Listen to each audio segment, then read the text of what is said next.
Forum on Children and Youth, Disaster Risk Reduction and Climate Crisis 2021. So I am your host. My name is Jacqueline. I am the regional focal point for the DRR constituency major group for children and youth. So, and this is a great initiative is supported by Scotland Environment Institute and Swedish International Cooperation Agency. So thank you so much from bottom of our heart for all the guidance and the support that you have given us. So with this, this initiative is under the project Asia Pacific Researchers, Practitioners, and Policymakers in Dialogue with Children and Youth. So before I begin, let me share my slide with you.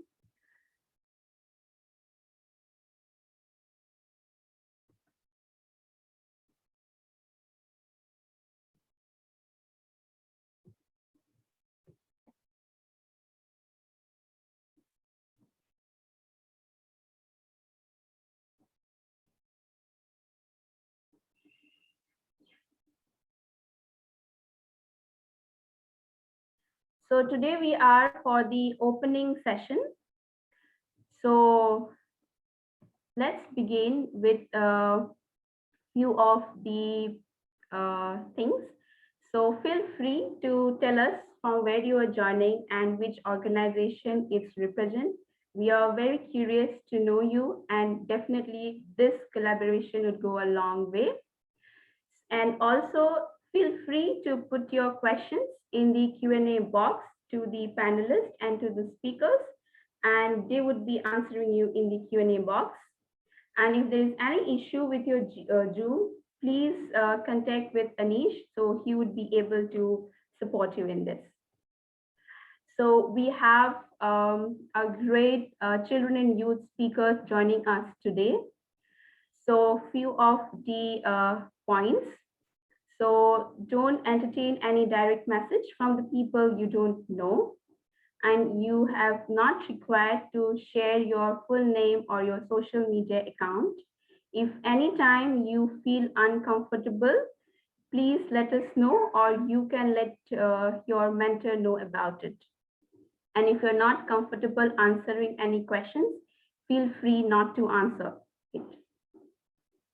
And with this, I would like to take this opportunity to thank our partners for the project and for this event, for the continuous support and for all the guidance. Thank you all. And now let's move on to welcome our Honorable Chair, Ms. Mua Hegrid. So Mua has an extensive years of experience in children and youth disaster risk reduction. She is a medical student working in Sweden as a research associate, and she has been engaged with Children and Youth International, and now she holds the position of the board member, which is the legal entity for the major group for children and youth. We welcome you, ma'am. The floor is yours. Thank you, Jacqueline, and thank you both, Jacqueline and Anish, for inviting me here. And yeah, it's really exciting with this forum kicking off and see the work that you, together with the young researcher and the fellow, have been doing during the last months, which is truly impressive. And hear a little bit about how this can further guide your engagement in the disaster risk reduction area field. So and yeah, also for the donors, of course. Interesting wise, and myself is from Sweden as well. So and the fact that it was the Stockholm Environmental Institute and our development aid agency who funded the project that you so well carried out.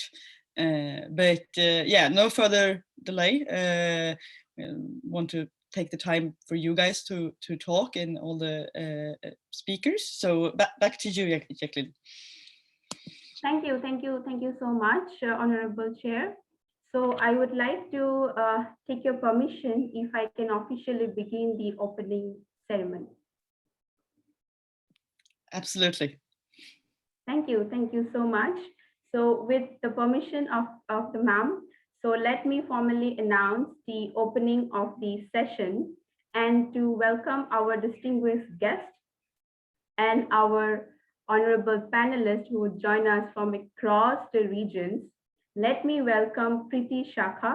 She is a 23-year-old youth activist, has been working with advocacy and policy influences, and she's from Nepal. So, Preeti, the floor is yours now. Thank you, Jacqueline, for this short introduction. A warm good morning, good afternoon, good evening, and namaste to all who have joined us here in this event. It's my immense pleasure to welcome all the participants today here for the two-day virtual event, the Asia Pacific Youth Forum on Disaster Risk Reduction and Climate Crisis 2021. I welcome all our honorable and eminent guests and speakers joining us in the session. This is the Children and Youth Consultation Workshop for 9th Asia Pacific Ministerial Conference on Disaster Risk Reduction and Climate Crisis 2022. This event aims to strengthen, empower, and mobilize young people for DRR and climate action. This forum targets to build resilience through youth leadership. Young people are the prime agents of change. Young people are the generation of today and the generation leading our future ahead. Disasters and climate crisis are one of the hot topics of discussion ongoing these days. It's high time we start our actions bringing out change to combat this challenge, growing as an existential crisis for all living creatures on Earth. There is no any part on the globe that has remained unaffected due to the impacts of disasters and climate crisis. So we all together from different parts of the world should start working together and joining our efforts to overcome this crisis. I hope this forum today is able to collect the voices of the young people all around the world and put forward in other many stages through this forum. We look forward to hearing from all our guests and speakers through this forum. Thank you, and thank you for joining this session and hope you all have a good day. Thank you. Thank you so much, Preeti, for your wonderful words. So now, before we begin with our wonderful sessions with our distinguished speakers, we have a musical performance by Sagar and Richan. So they are both from Nepal, and Richan is an 11th grade student who has been working with climate actions in his locality, and Sagar has been associated with building the resilient agriculture in his community. So let's give up a hand for Sagar and Richan for a musical performance.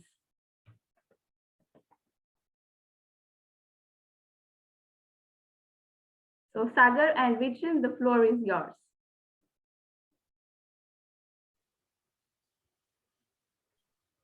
Thank you, Jacqueline. So am I audible? Yes, perfectly.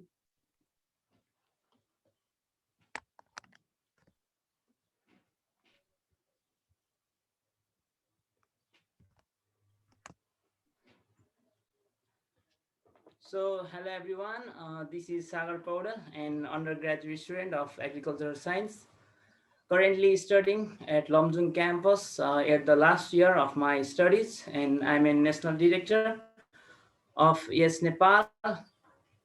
And I feel great privilege and honor to be the part of this program. And I would like to thank Sonika Paudal for providing this opportunity. And I will sing a song. So give me some sunshine from the movie 3 Idiots. So here the song goes on.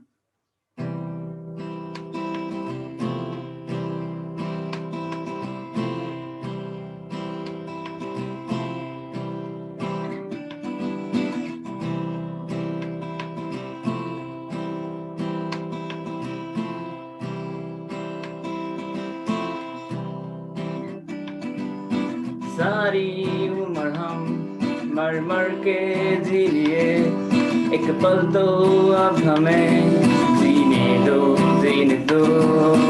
सारी उम्र हम मर मर के जी लिए, एक पल तो अब हमें जीने दो।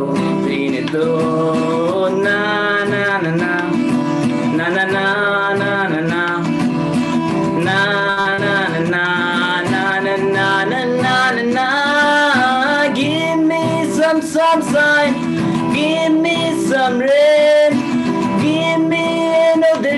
chance, wanna grow up once again. Na na na na, na na na na na na, na na na na na na na na na na.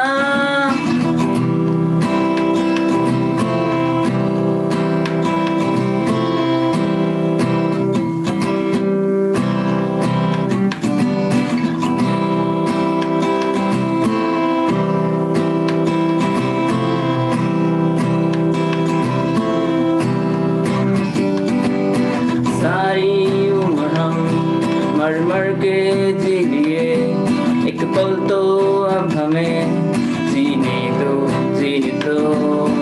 सारी उम्र हम मर मर के जी लिए एक पल तो अब हमें जीने दो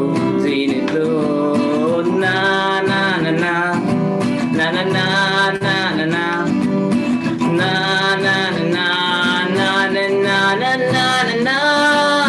Give me some sunshine, give me some rain, give me another chance, wanna grow up once again. Na na na na na na na na na na na na na na na na na.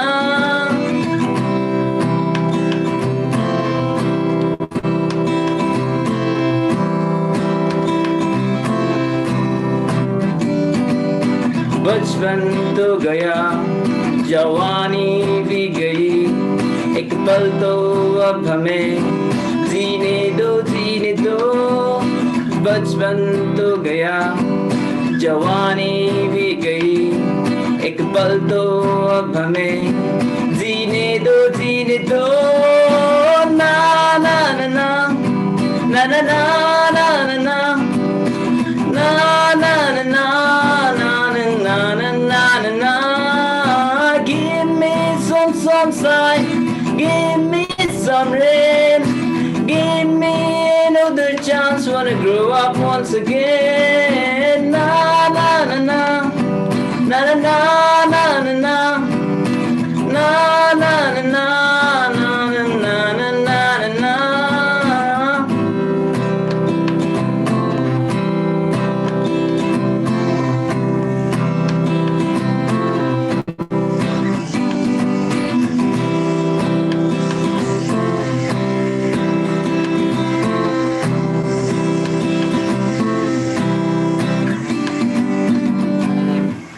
Okay, thank you.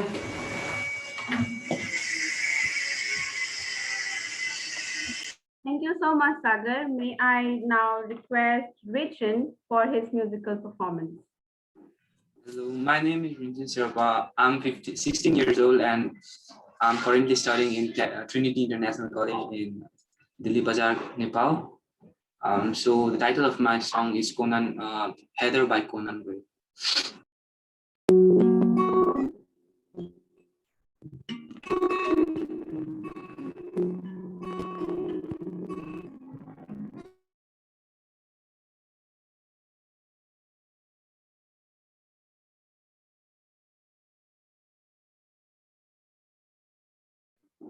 Okay, so maybe before Richin come back, so I'll just give a 2-sentence what the song "Give Me Some Sunshine" means. So it's a Indian song based on the movie Three Idiots. So it has been calling to the awareness about the elders, like let us do what we wanted to do actually, not on the basis of society pressure. So that is like, give us a chance, give us some sunshine. So with this, Richin, so are we back with us again?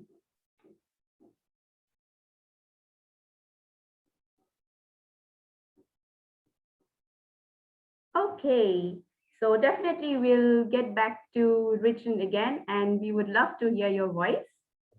So, and again, thank you for the wonderful musical performance, Sagar. It was really, really a great one. So before moving on to the next, I would again like to take the permission from the chair, madam. Shall I invite the speakers now? You're more than welcome to do so. Thank you. Ms. Thank Jacqueline. you, thank you, thank you so much, thank you so much. So let me take a privilege to officially invite our speakers now for this session. So I would like to first invite Sir Gangadhar Tudadhar sir. So he is a political researcher and dedicated to the evidence-based policy making and disaster risk reduction and management. And he has more than 20 years of experience. So we welcome you, sir. The floor is yours. So Thank you, thank Miss. Thank Thank you, you. Jacqueline. Am I audible and visible Yes, also? sir. So yes, Okay. thank you so much. Thank Please you, take Miss the- Jacqueline Yes, BP. Honorable Yes, Chair of the session, Miss Moa Hergert. Honorable Guest of Honor, Mr. Marco Toscano Ribalta. Honorable Guest of Honor, Dr. Pema Gamcho. Distinguished young participants, ladies and gentlemen, good morning to you all. Good afternoon to you all. Namaste from Nepal.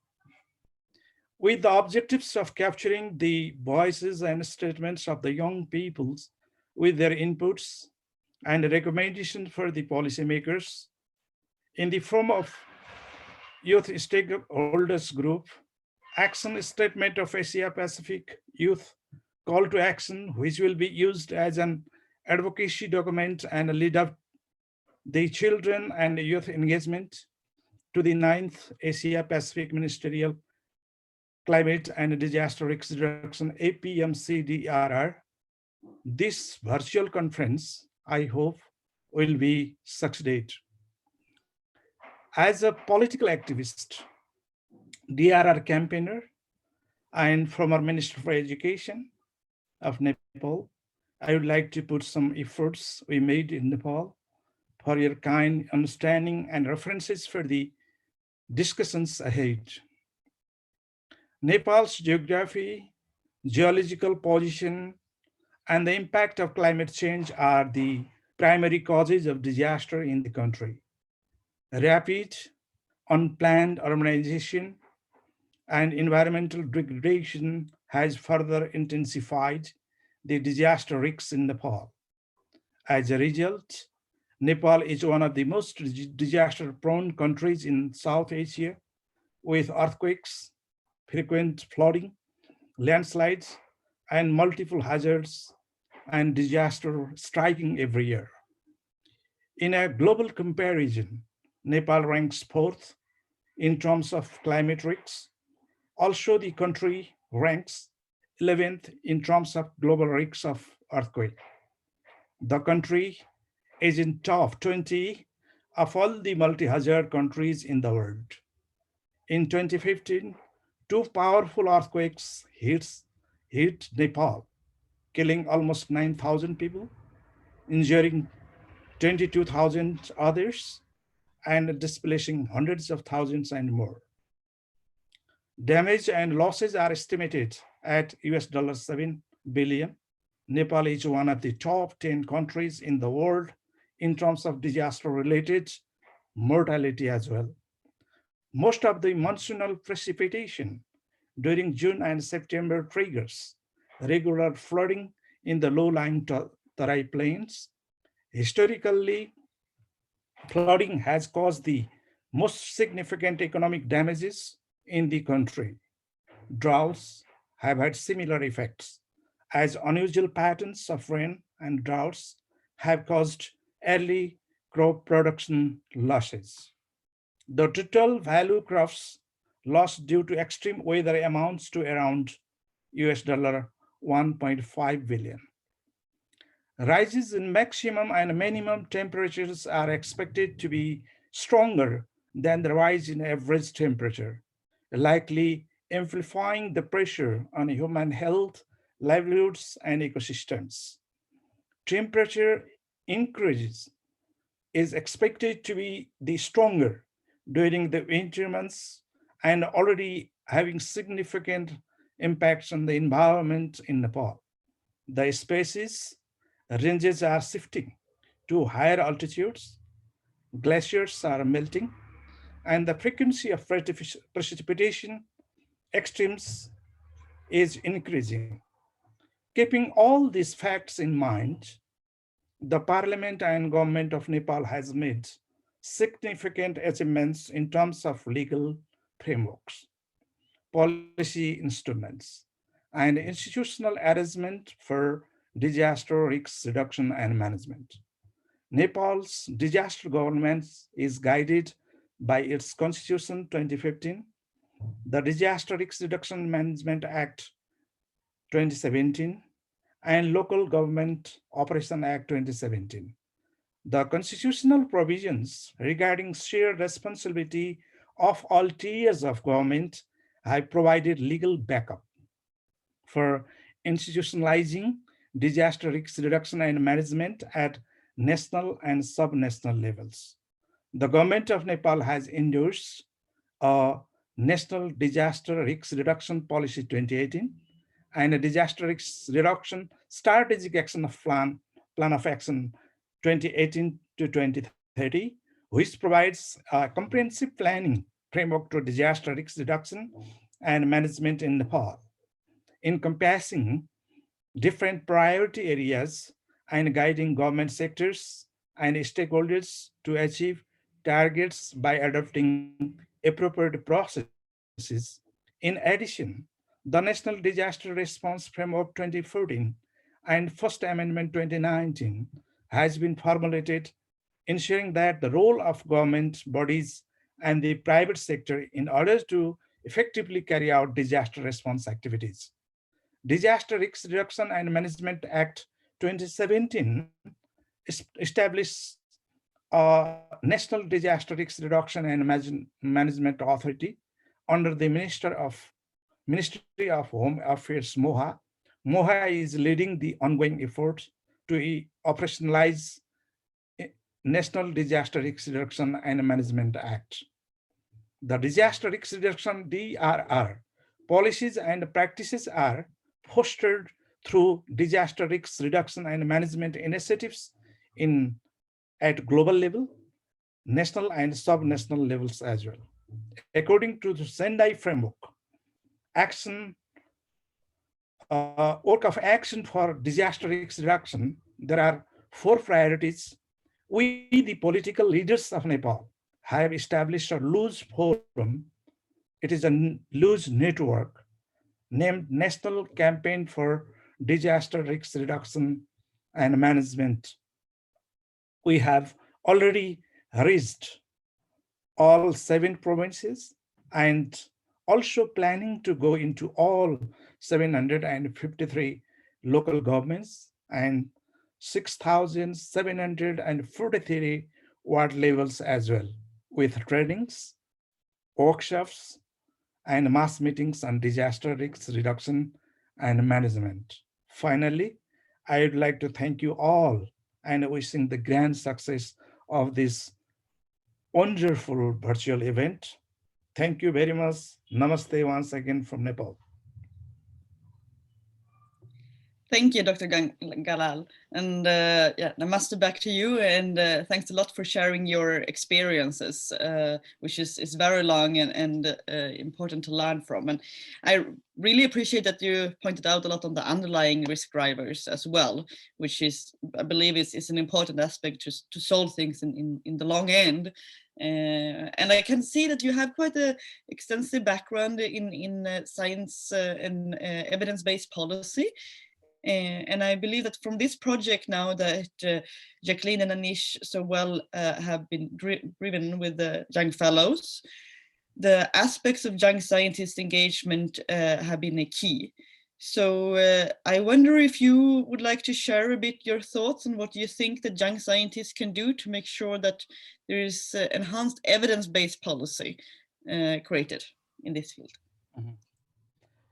Thank you for giving me your valuable time to explain something about the evidence-based policy making process in Nepal. We, the political leaders in Nepal, we always believe in our political strength, not in the risk-informed, science-based, evidence-based policy making. Now, actually, after the Gorkha earthquake 2015, we came into the realizing that we have to follow the researchers, we have to follow the scientists, we have to follow the professor of the universities and good intellectuals and academias from different disciplines for the proper implementation of the policy we made from the parliament and the government as well. So there are many networks and group of scientists and professionals in different areas like geology, like structural engineering, like engineering geology, like civil engineering, highway engineering, hydropower engineering, and many others. And we political leaders sometimes sit with them, meet with them, discuss with them, and what should be the practical policies that should be evidence-based and um, uh, no gaps between the policy makers and researchers. Previously, there was many gaps, and they do not believe in the researchers' findings and advices, and professors from the universities, researchers from the different areas also do not believe in the politicians. Now, we are limiting the gap between the policy makers and researchers as well. We are practicing in the very initial stages. Marco. Sorry, Moi? Yeah, it's okay. It's different languages. So thanks a lot, Galal, for your, and congratulations as well for the fact that you changed the focus in Nepal to evidence-based policy. So the researcher inform the policy creation process, which I believe that you very much stand out in as well in this world. So congratulations for that. And thank you for sharing your experience. Before I just hand over to Jacqueline, who will introduce the next speaker, I just wanted to raise to you all as well that I don't know how familiar with Zoom. There are so many different platforms currently, but to all of you attendees, there is a question and answer chat on the bottom of your screen. So if you have any questions, please put it there and we'll direct them to the suitable speakers. I see there is one, and I will address that one when it comes to a suitable speaker to respond to that question. So just a reminder on that part, because we want your questions to be answered as well. Thank you. Over to you, Ms. Jacqueline. Thank you so much, Honorable Chair, ma'am, and sir. So I would also like to mention, like, we are going live in Facebook in all of our platforms, and this session is also being recorded. So let me move on to our speaker, Anika.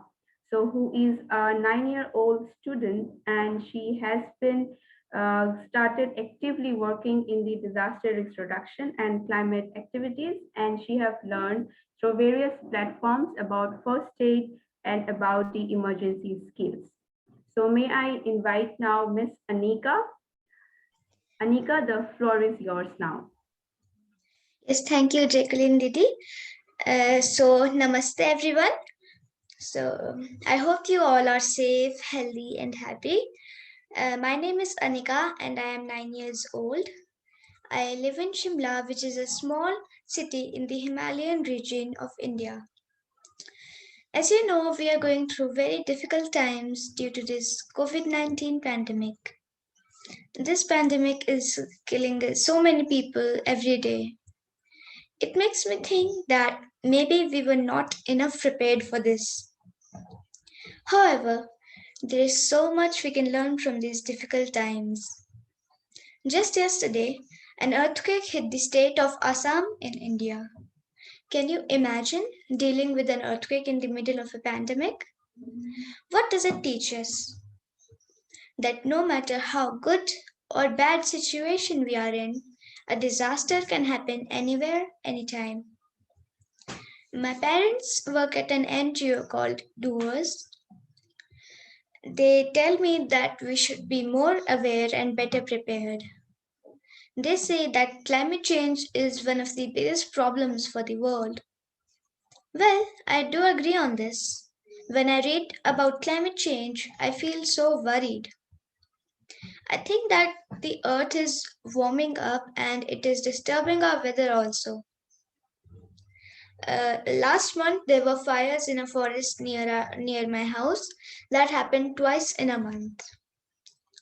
Now, the question is what we all can do to deal with disasters, pandemics, and climate change.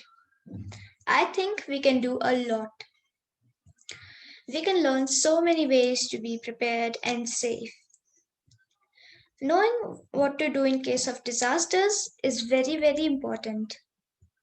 We all must make a family emergency preparedness plan and must have an emergency kit ready at home. We all should learn first aid and also make a first aid kit. As coronavirus is affecting our lives, we should never be careless.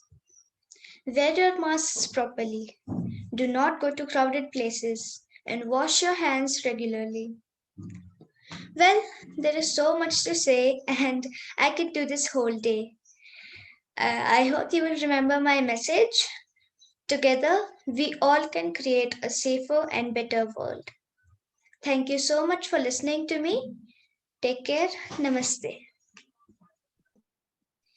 Namaste, Ms. Anika, and thanks a lot for sharing your thoughts there. And it's truly impressive. I have this WhatsApp chat here on the side, and so many are sending like, oh, this is really amazing, all like your motivation and so. So big congratulations for you to that. Yeah, And thank you, everyone. thank you. And a question I have to you is, which I think that many may wonder for the amazing work that children are doing in raising their voices and taking actions is it's impressive, and wondering what motivates you. Why do you want to engage in this, and so thank you. Over to you, Ms. Anika. So, in my school, me and my classmates, we participate in some drills. And as my parents have an NGO, since I was like very little, I have always had interest in all these things. And I know where our first aid kit is. We have an emergency kit ready, and we have like emergency plan also. So I was like always interested in this, and yeah, so that's all. Thank you, Ms. Anika, and it's impressive. So over to you, Mr. Jacqueline, to introduce the next speaker. Thank you so much. I think Anika's work has inspired us a lot because we have been constantly engaged with it, and seeing the enthusiasm from Anika, I think we are more motivated now. So let me invite another our youth speaker, Nishreen. Nishreen is a climate activist and a junior negotiator with an African group of negotiators in technology transfer, focusing on the policies of countries regarding climate change and renewable energies. She is also an author of the many policy papers. So let me invite Nishreen. Nishreen, the floor is yours now. Thank you very much. I am very glad to be here today with you.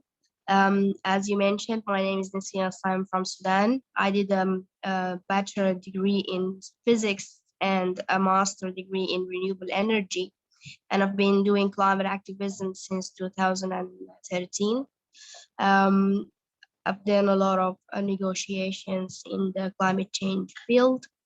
And currently, we are, as the chair of the UN Secretary General's Youth Advisory Group, we are trying to be the bridge between young people around the world and also the Secretary General.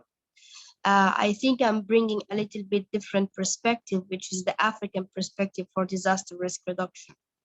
Well, Africa is a big mass continent with a massive lands and more than 60% of young population. Yet, we are suffering a lot from climate change and climate-related crises. We face floods every time we have La Nina or La Nino. We face heat waves every time. Now, today in Sudan, it's almost 45 degrees Celsius, and we are still only in April. I can imagine how things will be hot in May and June. Not only that, we get very much disturbed by different climate hazards like dust storm and sandstorms. Well, we lose a lot in floods, and we also lose a lot in different climate crises. But we always think that climate adaptation and building resilience of the communities are the key to adapt with the situation we are having right now. We can speak on many different events that it's very much unfortunate for our people and our continent. Yet, it's very much high time to speak about solutions and stop being the victim and be proactive. I always think that prevention is better than cure. Early warning systems, predictions of climate crises or different hazards are very much key in order to avoid very much big devastating destruction. Well, in different communities in Africa and around the world, young people are in the front line of different climate crises and different hazards. Africa is not a different situation, and I'm sure also that Asia and Nepal specifically are not also a different situation. Here in Sudan, young people actually try to help the people and get them out and rescue them. We have the Marine Scout using their boats and their diving kits in order to bring people out during the floods time. We have young people who volunteers all around Africa and also all around the countries to provide food, shelter, and clothes for people who don't have it or who lost it through the different floods. What we cannot actually avoid and we cannot restore is lives. Human lives also get very much lost in different climate crises and different disasters happening. We cannot unfortunately help in that, and we cannot bring back the people we lost. Our life matters a lot, and COVID-19 is only a very big ring and a very big hazard for what's happening and what's going to happen. We should stop business as usual. We should engage with policymakers, decision makers in our countries, but also in other countries in order to stop having the similar situations that will take us into a very bad situation. UNEP, United Nations Environment Programme gap emission report already reported that the emissions are unfortunately going up, not going down. The IPCC report of 1.5 is also speaking about how devastating it is if we reach 2 Celsius degrees of global warming. All of the indicators shows that the planet and the universe of the humanity are going into a very dark ages if we did not act now. Thank you very much. Thanks a lot, Ms. Nisreen, for sharing your experience there and your thoughts, most importantly, which are very important ones that you raised. And coming from the disaster risk reduction background as well, really appreciate the focus on prevention that you mentioned, and that how climate change can create hazards. So it's or create the disasters, not the hazard itself, and the importance to address capacity and reduce the vulnerability. And it's something very interesting as well. You mentioned like on the COVID and the consequences of that. There was this fresh report coming out just a few days ago, I think from UNDP, on the consequences of poverty and the aspects that unfortunately 8 out of 10 of the people who will end up in poverty due to COVID is living in low middle income countries, which it's a very unfortunate number, I believe, as well, in the distribution of the consequences of climate change or disasters, in this case, COVID, worldwide. So coming from the background you do and the amazing work you've been doing in climate change and so, I'm wondering what would be the key message you would like to bring to the COP this fall in regards of main important actions needed to take in order to address this? Thank you very much for the question. Well, actually, that's why we have the term that's called climate justice. Well, it's not fair. It's not fair for us to live with the sequences of the previous generation's faults. It's not fair for us also to live with the sequences of developed countries or emitters countries, because Africa in general, for example, or even South Asia is only responsible for 2 or 3% of the emissions. Well, as you mentioned, the least developed countries or the middle income countries are less contributors to the disaster, yet the biggest impacted by it, not only the climate disasters, but any disaster, for example, the COVID-19 now. What should happen in the COP is, number one, we should address the climate finance in a more serious way. We still don't have a definition for climate finance, and this is a big issue. And number two, you must assure adequate support to different stakeholders and different countries in implementing their adaptation plans, their national determinant contributions, NDCs, and their disaster risk reductions plans.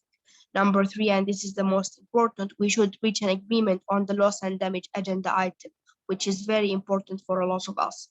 Well, climate crises actually leave a lot of damages for our countries and a lot of losses. And who's going to compensate these losses? Our governments are already broke. Our systems, economical systems are already down, and we are not even the reason why we have this unfortunate situation. So I think we really should stand up and fight for our rights, and always request for climate justice and important agenda items like climate finance, and also non-market and market mechanisms, last but not least, loss and damage. Thank you. Thank you, Ms. Nisreen, and all the knowledge you sit on there. It's impressive. So I will hand over now to Ms. Jacqueline, who I think have a little bit of a surprise for us. Over to you, Jacqueline. So thank you, Honorable Chair. So let's keep the surprise for a few more minutes, and then let me invite our Regional Director from SEI, Dial O'Connor. So he brings a healthy of experiences to the Scotland Environment Institute, having worked in government, academy, and non-governmental organizations. And he has been heading the SEI Asia office from 2016, adding to his 20 years of experiences. So over to you, sir, and thank you very much for joining us here.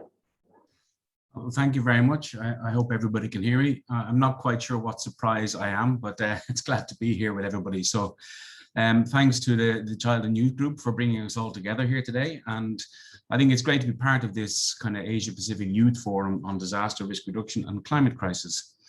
So I'm Niall. I work with the Stockholm Environment Institute based here in Bangkok, and we cover research that influences policy around the world. And for us, obviously, disaster and climate risks is an increasing area that we have to continue to work in. And as we know, climate and disaster continue to increase across the region, but progress in achieving the goals of the Sendai framework and for disaster risk reduction in Asia needs to accelerate. We're nowhere near where we should be as yet.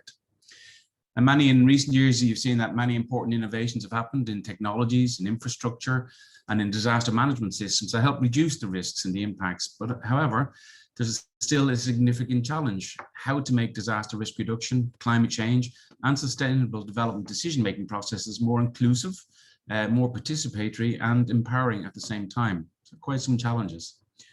Since 2015, I think the landmark UN agreements, there's the Sendai framework, the Paris Agreement, the Sustainable Development Goals themselves, they've helped set the agenda for reducing the risks associated with all hazards and unsafe conditions.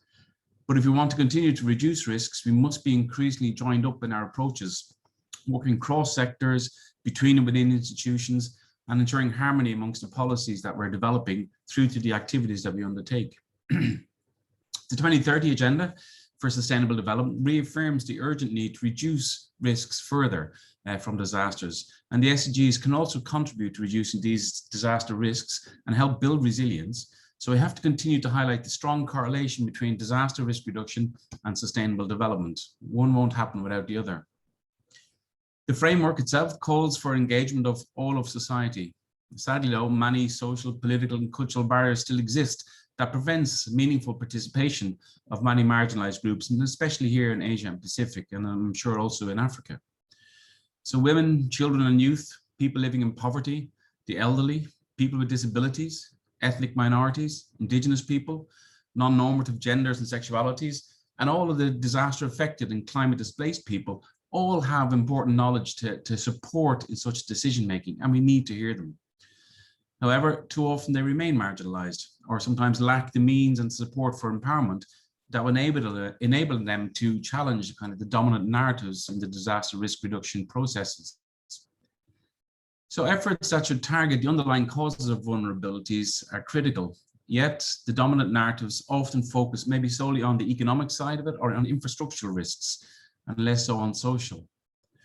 So in terms of a transformation from the principles of inclusion and participation to more meaningful and empowering decision-making processes is very much overdue in this region. And I think it's fully supported by the international human rights laws that would very much support such an approach.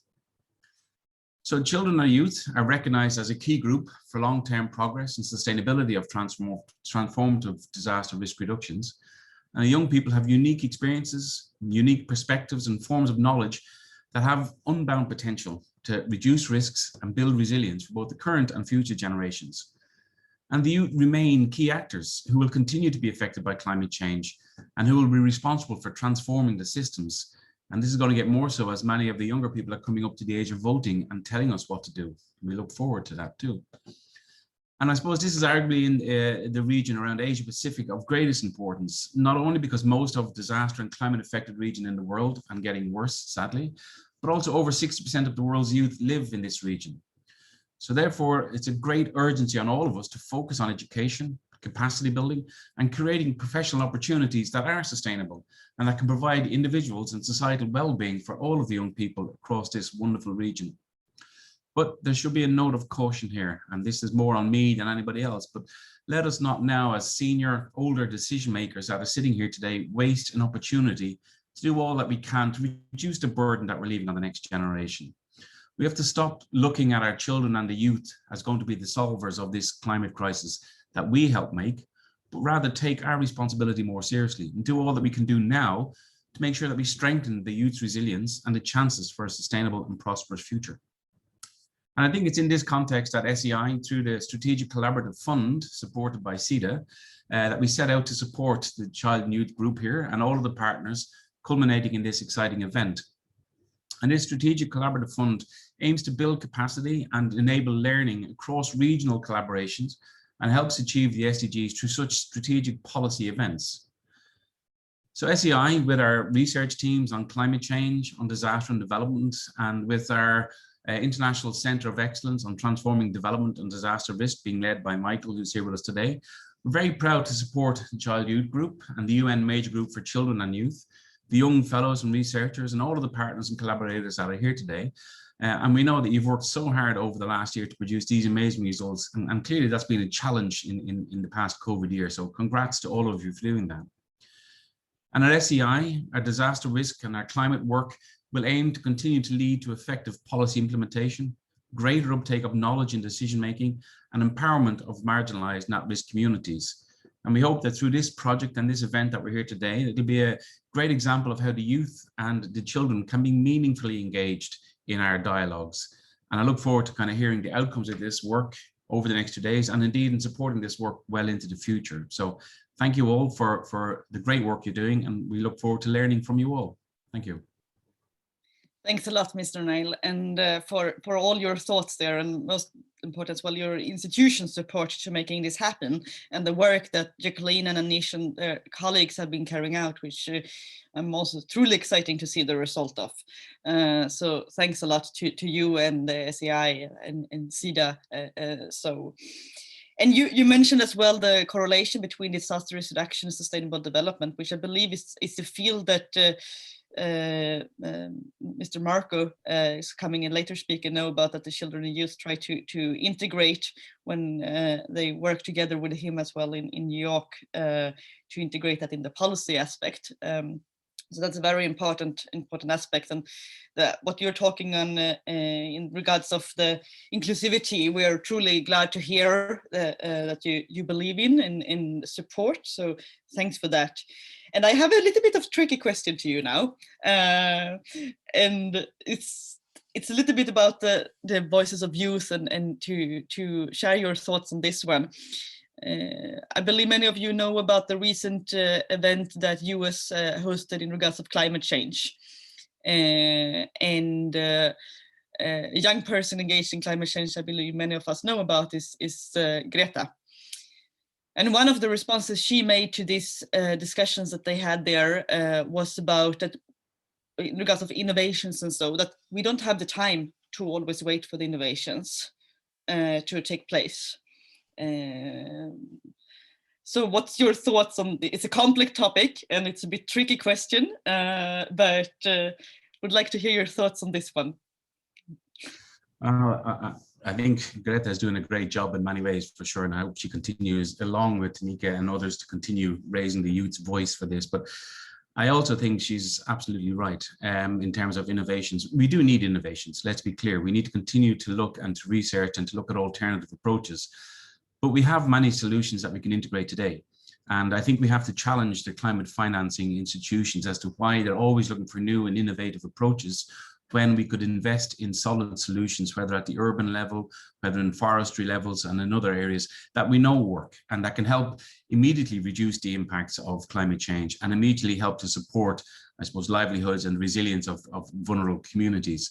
And I think it's a key challenge that, you know, whilst we're always trying to find the perfect answer, we're wasting a lot of time in implementing good answers. You can always then, you know, we can always work to develop and to enhance those, but not waste time. So I think innovation is great, but I think we shouldn't allow everything to slow down while waiting for that perfect answer. That was a very good response, and I full much agree with you. So thank you, Mr. Nail, for that and for sharing your thoughts. And then over to Ms. Jacqueline. Yes, thank you so much. Thank you so much, sir, and thank you so much, Honorable Chair.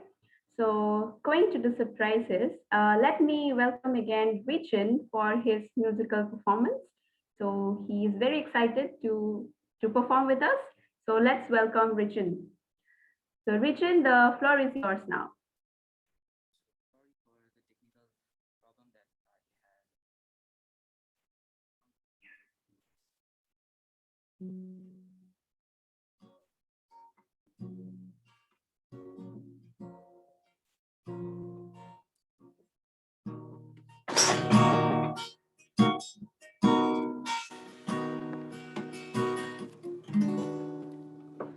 I still remember bird of December, me and Schwatter said I looked better on me than it did you. Only if you knew how much I liked you. I watch your eyes as you whisper. What is life? Oh, slow lives brighter down the blue sky. She's got you mesmerized. Will I die? Why would you ever kiss me? I'm not even half as pretty guy for your sweater. You just polyester, but you like a better. I wish I would have her. That was it. Thank you. Wonderful. Thank you so much. It's wonderful. Thank you so much. So moving on, so let me invite Martin Sir. So he is the Deputy to the UN Secretary General Special Envoy for the Food System Summit 2021, and he served before as the Senior Director of the UN Climate Change. So he has an extensive work experiences working across different organizations, government, and across the regions in climate change. So we are very privileged, sir, so that you joined us today. The floor is yours now. Thank you very much, and thank you for the kind introduction. The thing I'm most proud of is really having put climate justice on the scene back in 2008. And if I can share something personal, at the time there were big NGOs with their communication consultants telling me that climate justice is not a concept that will ever resonate with people. And I'm so enthusiastic that there are so many young people around the planet who totally get the concept of climate justice, not only as a generational issue, but of course also as a regional issue. And it's indeed, when we are talking about disaster risk reduction, the underlying truth really is that those who are most suffering are the very people who have contributed least to the problem. This is a great discussion, what I have heard this morning. And I think what it points to is the interdependence of all these different aspects. We have just heard, for example, that you don't constantly have to reinvent the wheel to build climate resilience and better climate systems. There are so many good practices out there that can be applied right away. And this is really what brought me into this preparation team for the UN Food System Summit, because if you look at food as a system, it is so central from both ends. It's central for resilience, it's central for social and economic justice, and it's also important for environmental action. Because if you take together food as a system, which means you're not only looking at the production, but you're also looking at the shipments, the cold chains, the plastic wrapping, the consumption, and sadly, the waste of food, then all of that together is more than a third of the global greenhouse gas emissions. And on the other hand, food is, of course, the most basic human need. And there is a right to food, which we are far away from realizing for the people on this planet. The hunger numbers are going up. That's also a function of COVID. We are almost at 700 million hungry people on this planet. And that is a shocking number, 3 billion people who cannot afford healthy diets, which means they are malnourished, they are obese. As children, they are stunted or wasted because they don't have access to the nutrition they need early on. And think about COVID. You know, COVID is so deeply related to food systems. On the one side, the hunger numbers are going up because in some places of the world, food systems really collapse and it's difficult for people to afford food anymore. But also, evidence is there that COVID is another zoonotic disease, like the swine flu, for example, or the chicken flu, which means that by us pushing back the natural habitats of animals, by us having mass production of meat with thousands of animals in a stable, we are creating incubators for illnesses.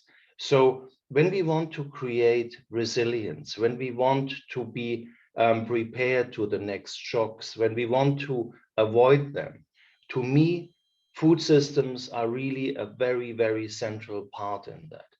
And I want to invite you, and I will put that in the chat box, to participate in the Food System Summit, because we have built a decentralized structure. We really want to create an inclusive multilateral process, which has several elements to it. One is that in 107 countries so far, there are national food system summit dialogues, and you young people, you have to be at the table.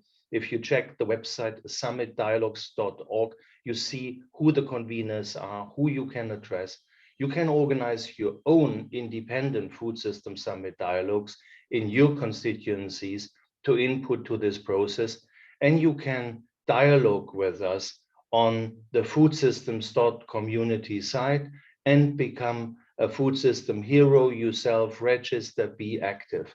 I don't want to occupy too much time here, but it's fascinating to see your energy, the engagement of so many young people. And if I think that in your age I would have been in front of a microphone, I think I would just have blushed and would have been unable to say a word. So big kudos to all of you. That's fantastic what you're doing. And back to you, Moa. Thank you. Thanks a lot, Mr. Martin. Yeah, it was like really interesting aspects when you link like the food and development and so, which is it's a true key, and it's a tricky question as well. A friend of mine who's running this farm in a low-income country, he realized that, oh, this is like following all the rules in regards of local production and like not affect on the climate change, and started to appear it like that. So it's a tricky one where policy as well comes into this aspect. But I will actually ask you a question a little bit outside what you talked about, because it's from the chat, but I believe that you have experience in this, keeping in mind your work with climate justice and so the question is, and it's linked as well to what you mentioned slightly.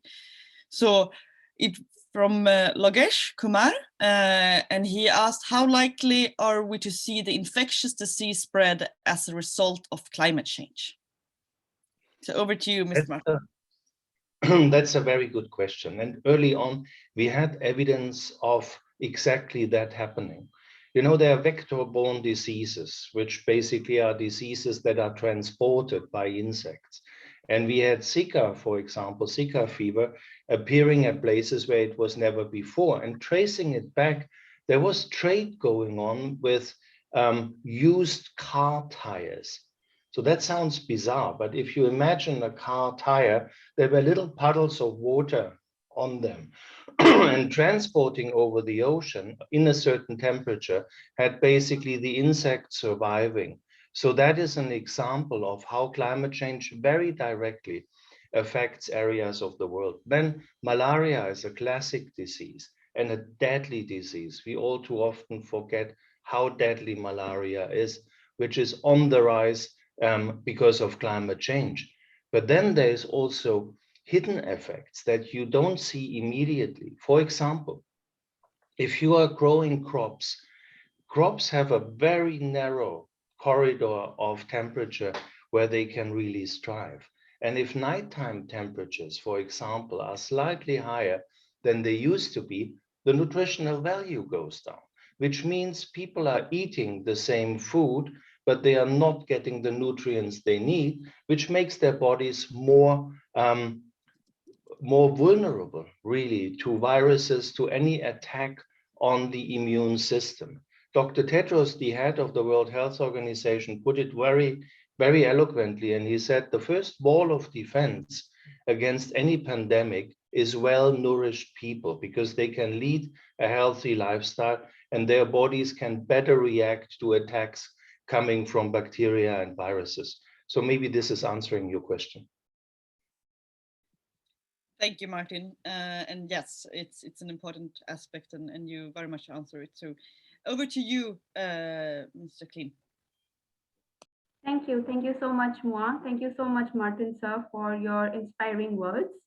And definitely, I think we can continue engaging children and youth in Food System Summit as well. So moving on to the next, let me invite Sir Pema. He's the Director General of ISIMOD, and he is from the Hindu Kuch Himalayas, and he has been a minister, opposition leader, and the member of parliament from Bhutan. In these roles, he has played important roles in contributing to the nation's ambitious climate goals, and he is the man behind the building the country's world first organic nation, where he was serving as the Ministry of Agriculture and Forest. So thank you so much, sir, for joining us today. The floor is yours now. Thank you, Evelyn.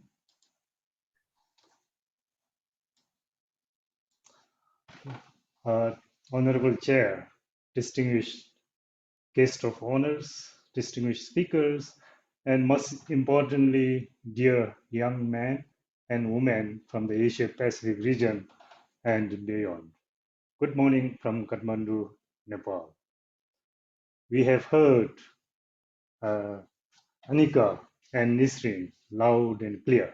So it is very difficult for me to say who is the adult around the table.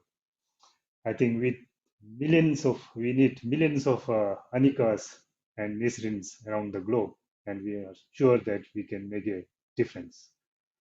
At the outset, I would like to thank the organizers for making this space available to us, for sharing the mountain perspectives in relation to the climate crisis and the increasing disaster risks that we are facing today. ICIMOD, the International Center for Integrated Mountain Development, works across the Hindu Kush Himalayan region that extends over all or part of 8 countries of this region, from Afghanistan in the west to Myanmar in the east. All of us acknowledge that as young people, you play critical roles as thought leaders, change makers, innovators, communicators, heritage bearers, entrepreneurs, skilled workers, and dare I say, dreamers for a sustainable and inclusive development for a better tomorrow. At the same time, we also know that you young people face many challenges, such as lack of safe homes and adequate care, access to food, education, health services, and employment, to name just a few. I have seen many of you finding yourselves in difficult situations and losing your ways as you grow up, and resorting to finding solace and comfort in drugs, alcohols, and other unhealthy habits due to lack of proper support and guidance. You are also particularly vulnerable to disasters, including climate-induced disasters, and affected directly through injuries or loss of lives, or indirectly through loss of your loved ones and support systems. Besides facing all these common challenges, our youth in mountains face particular challenges due to poor accessibility to basic education and health services, limited access to knowledge and information, lack of opportunities for gainful employment, and a persistence of negative social norms hindering social mobility. Disasters are also more frequent in the mountains due to the higher rates of global warming and accelerated rate of glacial melts that triggers glacial lake outburst floods, for example. In the face of such challenges and lack of opportunities, young people, mostly males, are migrating out of their mountain settlements, leaving women and elderly behind. In this context, the burden on young women to support children and elderly increases exponentially and becomes more vulnerable to abuses and exploitation. If these trends are to be reversed, then you, our youth, should take the lead. As Mahatma Gandhi said, be the change you want to see in the world. You must engage as active agents of change in your local communities and in your countries.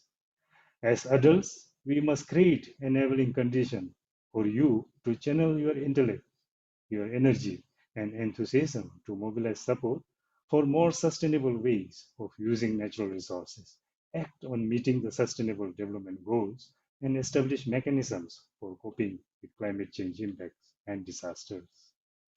In this context, engaging you, the youth of today, from the region and beyond, is a good strategy to build a group of young climate ambassadors. You can help transfer the information and knowledge that you receive from events like this to your respective communities and your countries.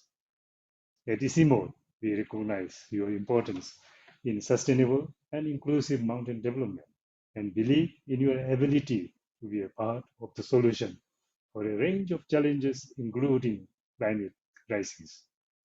These are our aspirations for you and from you. We would like to create an enabling conditions for you, our young men and women,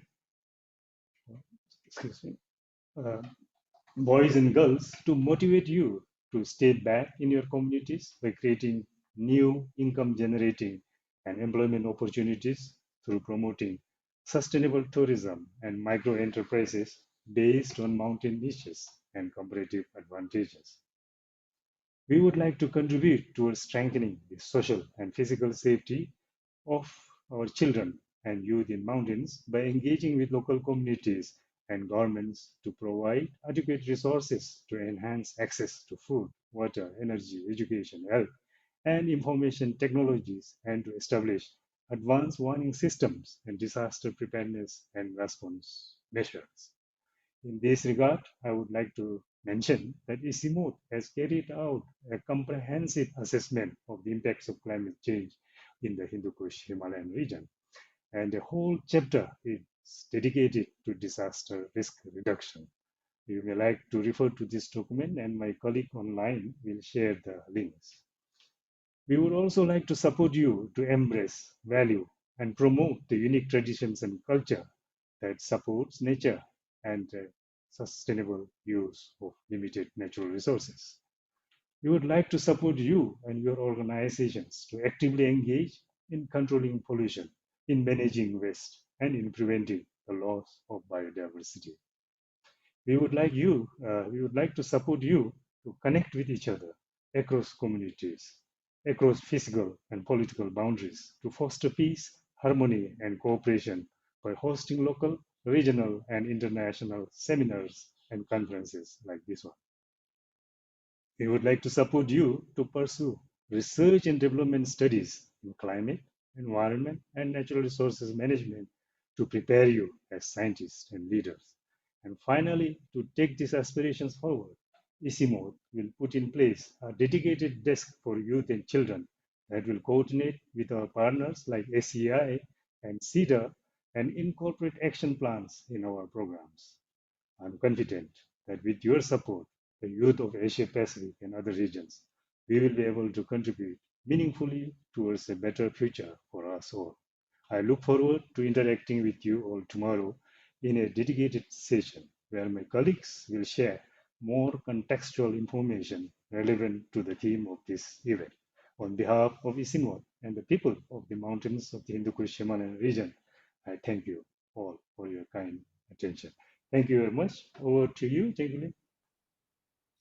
Thank you, Dr. Prema, and really appreciated you raising as well the social consequences of disasters and the long-term social consequences. So that's an important topic that I feel that sometimes are not addressed enough. So thank you for doing that. And thank you also for all the support you want to put on children and youth. So that's should be added to the call to action then, that say that there's already people willing to support this. So I understand that you've been playing a very key role throughout your whole career in shaping our disaster risk reduction policy. And that you strongly believe in this, which we appreciate and recognize. But I'm sure that you have been having colleagues who potentially do not understand and believe in it as much. And I wonder if you could share a little bit on your thoughts on how to convince someone who doesn't believe in the importance to invest in disaster risk reduction policy implementation, so convince them to believe that it's important. So like how to talk with the other part here, because it's easy to talk with the ones who believe in it, but we always need to make everybody to understand the importance of the topic. Thank you. Thank you very much. I think Anika's words this morning, and also echoed by the former speakers, the earlier speakers, I think would have convinced anyone. I mean, the words that Anika shared was so touching. And if anyone doesn't feel convinced that the world is in crisis, we are facing, a few more frequent disasters, then there must be something wrong, I think. So we only need to live in a region like the Hindu Kush Himalayas, where the impacts of climate change are so pronounced that even a 1.5 degrees centigrade world will be too hot.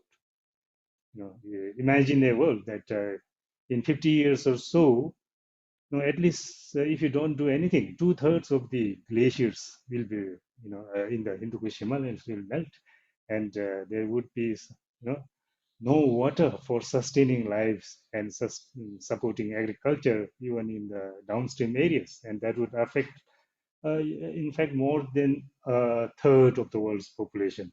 If you look at the HKH region, 10 of Asia's major rivers originate from here.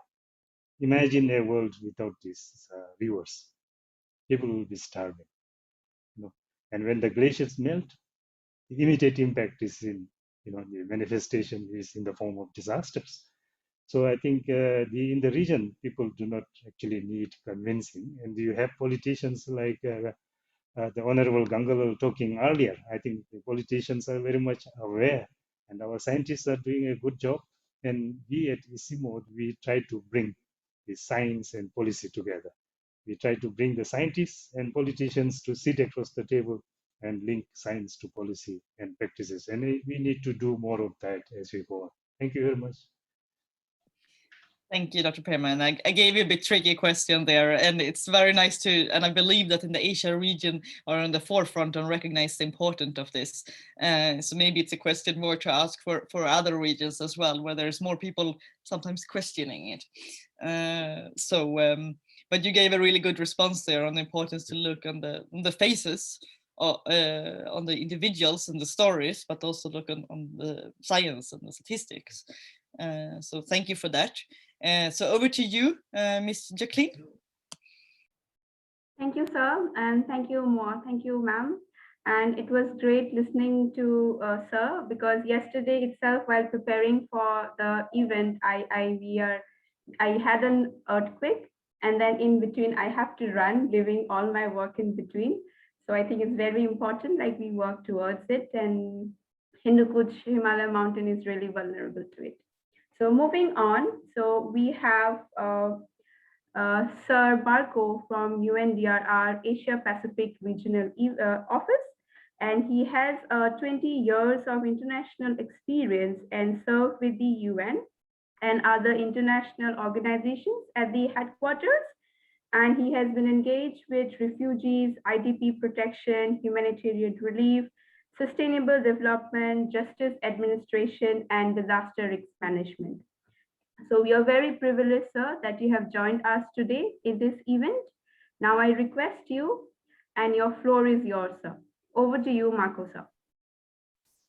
Thank you so much for your kind and warm welcome. It's really a pleasure to be here with you today. And it's also nice to see Moa again after quite some time. It's great to reconnect. And also in light of what you said earlier, I actually benefited quite a lot of your leadership, both in New York and before, in terms of policy setting. So again, thank you for that. Colleagues around the world, it's really an honor, as I said, to be here with you today on behalf of the UN Office for Disaster Risk Reduction. And but firstly, before I get to the point that I would like to touch upon, I would really like to thank Annika and Nisrin for their inspiring words. They need no comment from my side, but I really take the strong energy behind and the strong will and drive that is moving them, is moving all of us. So really, thank you. And I also like to thank Sagar and Richard for their performances, which really set the spirit and the atmosphere of our work. And in fact, I would really like to stress that the harmony that is behind music is actually quite guiding on how we have to work together. As simple as that. The scope and the challenges of what we have to do has been eloquently explained by our speakers today.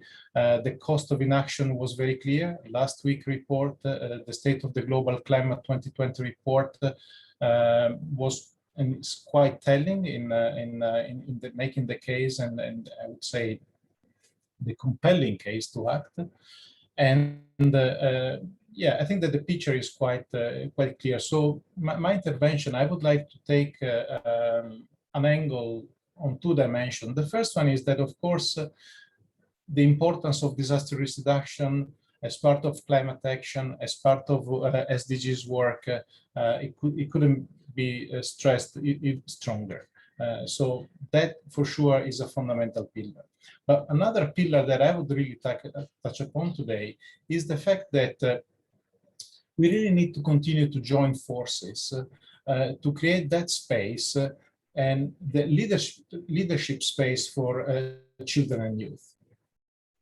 Of course, here I'm probably speaking to converted, but there is much more that needs to be done to create that space. And I would really like to stress this question of inclusive governance. That is really fundamental. And we're not quite there yet.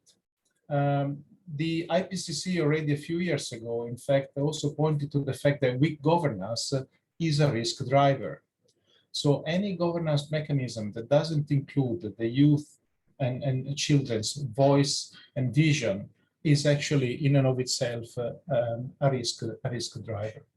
It is evident to everybody that the political momentum that you're seeing around the world today to address the drivers of climate change and the disasters they cause is absolutely being driven by children and youth. The leadership demonstrated at the Youth Climate Summit in 2019, and then the wave of over, I understand, 4,600 climate rallies that took place in over 150 countries that year was quite key to raise awareness and pressure on policymakers to raise their level of commitment and ambitions. That needs to continue. The desire for change is to be expected when we consider that children and youth stand to lose the most for the growing impacts of disasters, and therefore they have an absolute legitimate stake and demand in ensuring that their future is protected. And the Sendai framework for disaster risk reduction is actually one of the few frameworks that recognize this goal and literally calls on countries to give, I quote, youth the space and modalities to contribute to disaster risk reduction. Now, how that provision came about, of course, due to the strong engagement of and leadership of children and youth, and at the same time, a clearly open mind by the negotiators, which recognized that simply the implementation of the Sendai framework could not take place unless that point was there. So we are speaking about really the essence of the essence, and it is also in the guiding principles of the Sendai framework. Now, UNDRR has long sought to give space and echoes the voice of children and youth as core stakeholders. Last year, we were really glad to support the UN Major Group for Children and Youth and other partners to develop and launch the Guardians of the Planet report, which captured the climate risk concerns and demand of over 10,000 children and youth in 12 countries in Asia Pacific. We are also proud to have consistently sought to give children and youth a seat on all our regional and global platforms. This including also the upcoming 2022 Asia Pacific Ministerial Conference on Disaster Risk Reduction, which this workshop certainly will feed into. And we look also forward to your contribution into the definition of the plan of action that will be launched later this year. However, I also need to stress that to realize the full potential of children and youth is simply not enough. And it's simply not enough that we just listen to children and youth. There is much more that has to be done by all of us, which is fundamentally empowering and giving the means to actions where they are not there. And I think that we have a very simple tool in our hands. One of these resources is to this approach is the UNDRR's Words into Action guidelines on engaging children and youth in disaster risk reduction and resilience building.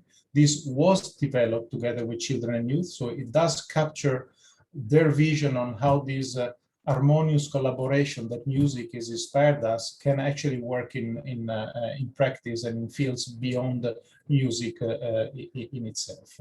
It provides a high-level guidance on a range on child and youth-centered risk reduction practices, and there are many other references to toolkits and case studies. Another example where such an approach has been put into practice is the Young Leaders for Resilience program, which was launched in 2019 by the Philippines National Resilience Councils and the Arise Philippines, which is this private sector network that UNDRR launched a few years back, which is championing disaster risk reduction. This program pairs students with 8 local government units to examine real-world problems caused by climate and disaster risk and develop pathways to mitigate those risks. Another important resource at the regional level is the U-Inspire, which is an alliance of Asia-Pacific youth and young professionals with background in science, in engineering, and technology, who work on innovative solutions to reduce disaster risk. This alliance is telling in and of itself. It's been supported by UNESCO and UNDRR. It started in Indonesia in 2018 with 1 chapter, and now it has expanded to 1,000 members in 12 countries around the region, and hopefully will keep growing. Now, regardless of what methods of program countries choose to follow to engaging their youth, it is incumbent on countries to invest in them. And this includes equipping them with the knowledge and the training they need to realize the potential of agent of change that they embody. And there has to be that space to act and lead truly recognized in law and in practice. Only when this happens, when we can really benefit from the leadership and the vision and the potential and harness the energy and the creativity of youth, then we are really shaping a new and resilient world. I would like to conclude by basically thanking and commending the Sendai Stakeholder Children and Youth Group, the UN Major Group for Children and Youth, the Stockholm Environment Institute, and the government of Sweden for organizing and supporting this important workshop. And I really wish you a fruitful deliberation.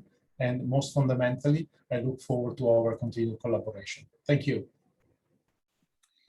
Thank you, Mr. Marco, and congratulations for your new position. I can imagine it's a bit warmer there in Bangkok than in New York some parts of the year. Thank you. And you have always been very supportive for the children and youth, so we really appreciate that. And as well, UNDRR generally is often raised by us as an example about how to engage children and youth and how you've been carrying it out. And an important aspect there, which I believe very often have been working very well in collaborating with UNDRR is that children and youth engagement is not just about having opinions about youth and child policy, but the importance to integrate it into other avenues. As we saw here from Nishreen, for example, she could quote so many different things on climate change that there can be an important contribution in other areas of policy as well. And also when you mentioned with the joint forces, I believe it's an important aspect, but unfortunately in the current world we live in, where there's enhanced national interest movement, is hopefully an area where children and youth can contribute as well to see the importance of globalization and contact and so. Which I believe that at least when it comes to Brexit was a lot of young people who understand the importance to stay connected. And the question to you would be that it's can be an easy or tricky one. Let's see. With your new position here as well, and with Jacqueline and Anish and their fellows and colleagues, young colleagues in Asia region, what you would like to do and develop and create together with them in the coming years now? How do you see this collaboration being able to continue? And we will not quote you on this. It can be like a dream scenario as well, so no worries on that. No, I hope to be quoted and to be held accountable to what I say now and in a few months and the time to come. I thank you, Mo, for your question. I think you said it all at the beginning of your question. In a way, the children and youth movements has demonstrated the power of globalization. We've been discussing, many are outlining the challenges of globalizations, the fear of globalizations, the problems that it may bring. But I think that on the other side, the youth movement and the children movement have clearly demonstrated what is the power of globalization, the real power, the creative power, the power of the collective visions and the collective action. So I think that this region has been leading in the DRR for a long time, and has been leading because this has been a shared leadership across nations, but fundamentally across different stakeholders, whether they're institutional stakeholders like the United Nations and other international organizations or NGOs, to literally to the real we the people of the United Nations. And I think that is the fundamental premises. So I have a strong determination to continue building on this vibrant environment, to get to know and closely collaborate with the partners in the region, to get their advice on how to keep driving together the agenda. We have important, quite short-term, I would say, opportunities that are coming up. One is the action plan for the region, which will be launched at the end of 2021. I think that this is a fundamental opportunity where we benefit from the vision and suggestion of children and youth on what that plan needs to look like. And then, of course, we have the summit that previous speakers have highlighted, let alone the COP.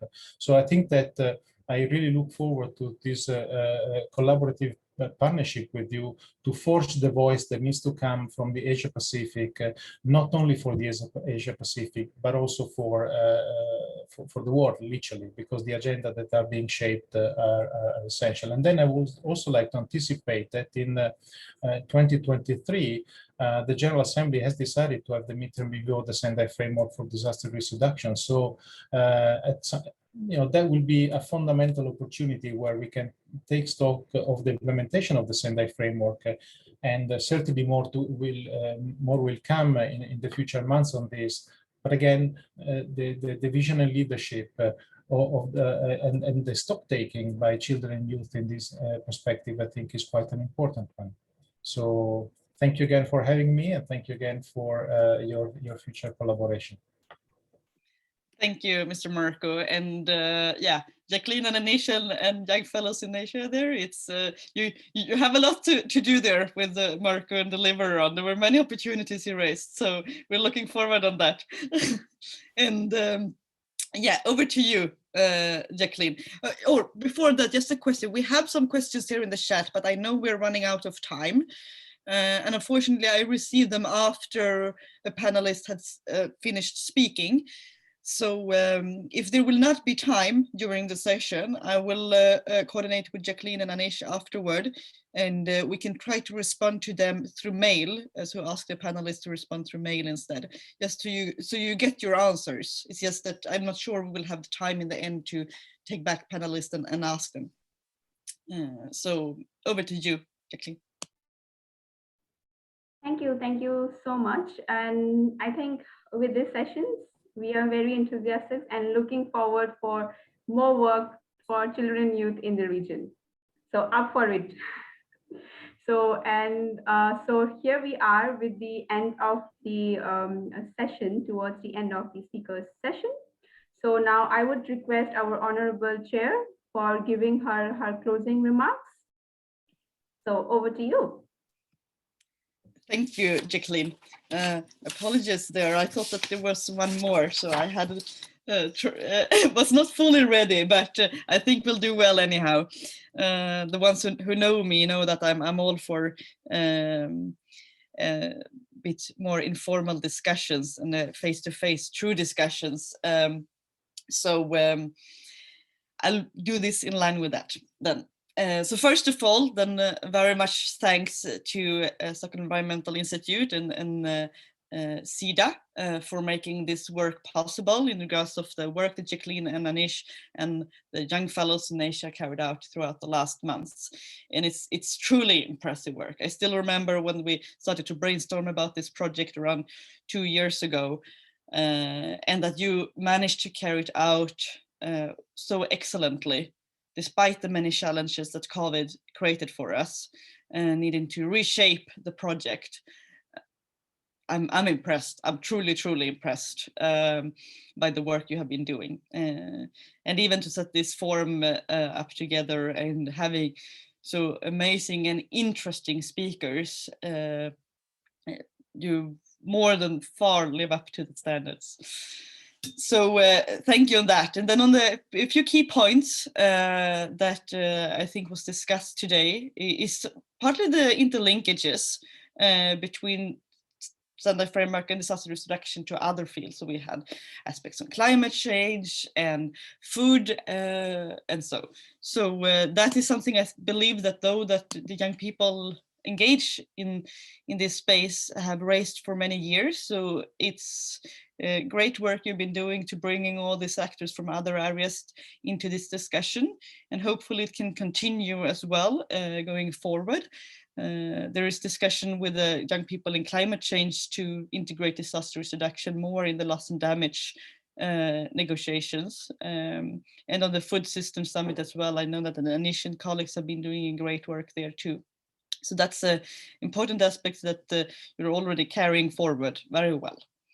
Another thing I think is very important, and it's interesting, and I'm happy to hear that this is raised quite a lot during this discussion here, is the aspects of underlying risk drivers, which I believe is an area as well that children in the youth raised already during the negotiation of the Sunday framework.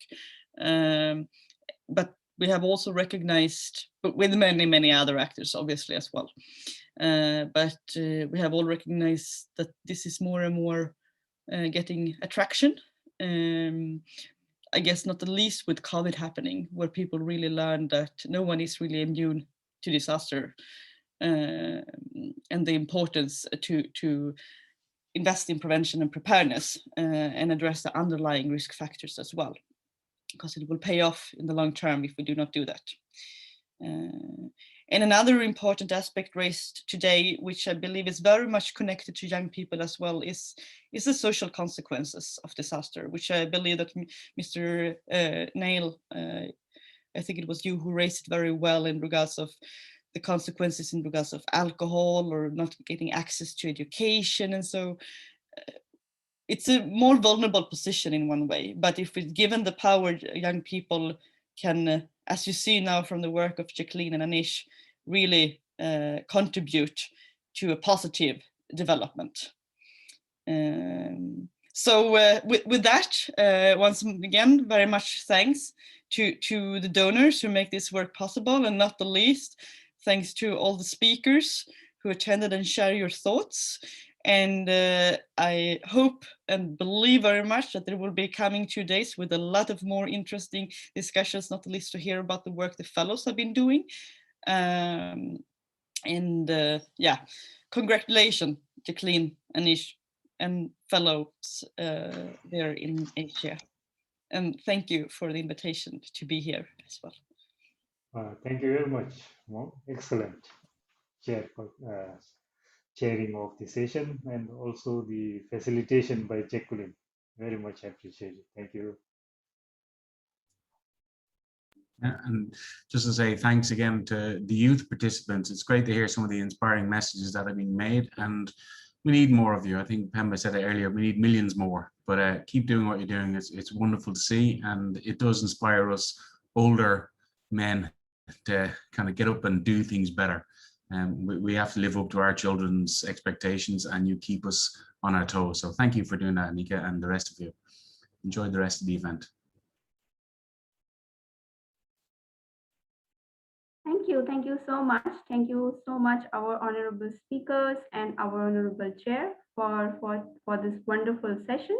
We are the children and youth of Asia Pacific are privileged to hear your words, and this has inspired us a lot, and we would definitely continue working on climate action and disaster risk reduction. So moving on, may I ask the permission of our honorable chair if I close the session, the opening session. You're more than welcome to do so. Thank you, Mr. Kling. Thank you so much. For here, we are at the end of the opening session. So please stay tuned with us. So there are many exciting and sessions coming up. So today we have the project presentation session, and you would hear directly from the young fellows who has been engaged with this entire stretch of 4 months, doing all the exciting work on the ground. And we'll also have opportunity to hear it from the SEI, from the Asia Pacific office, their experiences and how the project has went so far. So stay tuned with us. So now we will have a 15 minutes break, and then we will be back again with you for the project presentation session. So thank you so much and see you soon.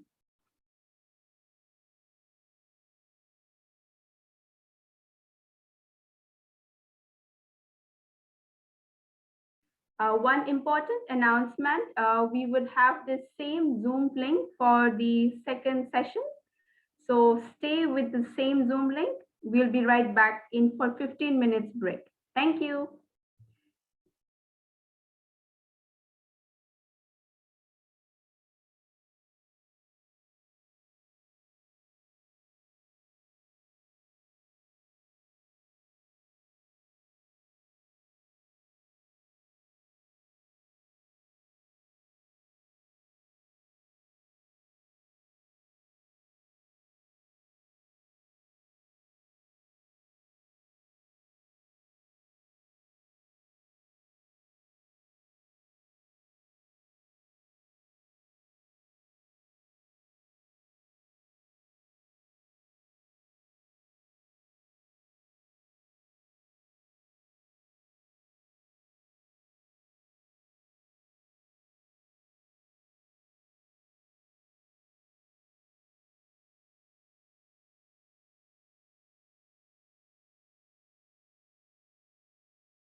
So hi Needly, let's check, is your camera and your microphone working? Perfect. Needly. Fine, okay, I can see you. Can you check if your microphone working? Okay, am I audible? Yes, you're perfect. Okay. Okay, so let's take, hi Branny, can you check the camera and your audio? Is it working perfect? Hello. Hello, dear. So yes. Hi, can you see me? Yes, yes. I'm perfect. just getting I've got to fix my lighting, but I'm just getting my everything teed up, all the different bits of technology that I have to coordinate. Perfect. Okay. So Dranny, so your sound system is all right. So the videos is all right, right? Just making sure. Okay. So let's see. Sir from Karma, sir from Bhutan. Sir, can you check if this audio and your video is fine? Hello, can you hear me? Yes, sir. Perfect. All right, good. Yes, sir. So I will mute it for now. Sir, also, if you could let Needly know how to pronounce your name, please. You can call me KC. Just take the first two initials. Okay. KC. Okay, perfect, sir. Thank you. Let's see. Is Aftab sir is here. He's joining us from Bangladesh. Hello, Jacqueline. Hello, hello. Yeah. I think you can just turn your Yeah, camera. we met. We Yes, met we in met. Indonesia, Yes. you remember? Yeah. Okay. Yes, Nice to we see met. you. Yeah. I think if you can rotate your camera, you're coming in a Okay. vertical way. You mean portrait, I think? Yeah, that may be a landscape mode. Yeah. Okay, I'm going Okay, portrait. this is perfect. Now it's okay? Okay, Yes. perfect. Okay. Okay, thank you. I'm turning it off. Okay. Yes. Miss Jo ma'am from Australia. Hello, can you hear me? Yes, ma'am. Thank you so much. Okay, so video and audio is perfect. Thank you, ma'am. Thank you. So let's check with Natalia from SEI. Yes. Hello. Hello. Hi, can you hear me okay? Yes, okay, perfect. Great. Okay. So Ravin.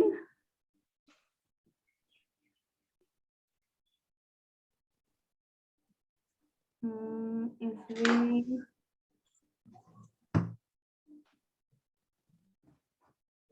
Okay, let me check. Okay, here she is. Hi, Ravin. Hi, I'm trying to turn on my camera just to check. Wait, let me. I don't know how this. Okay. Oh. I don't know if anybody sees me, but I hope. Yes, we can see you and we can hear you properly. Perfect. Okay. Thank you very much. So I'm gonna turn it off now. Okay, so let's move to Irfan.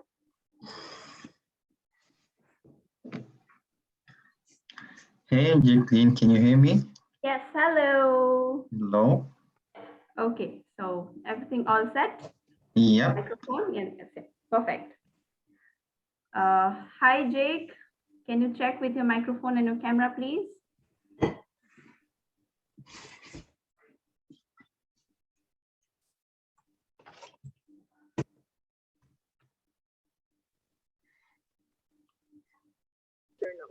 Hello. Hi, Jake.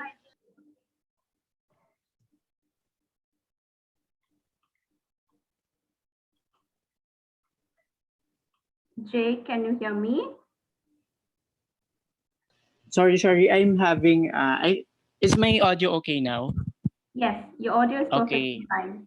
I just get my earphones. Okay. And Can you also check? Okay, now you're fine. Okay, thank you. Needly, the last speaker, Anisha, would join a little late. She's still in her university. So I'll let you know once she joins us. Okay. Okay. Also, Jacqueline, can you please provide me with the access to the share screen? Yes, sure. Yes, Ravin.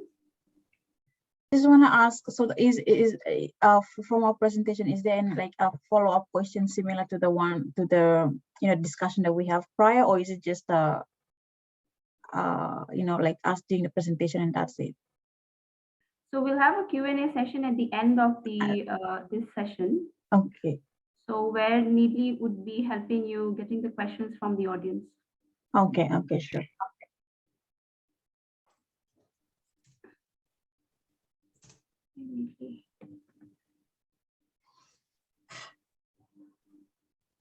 So, okay, Needly, I'm transferring the authority to you. I'm making you the co-host. Okay, here you go.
Okay, then I'm not sure if you all has heard the video, but I'm sure you have seen the pictures.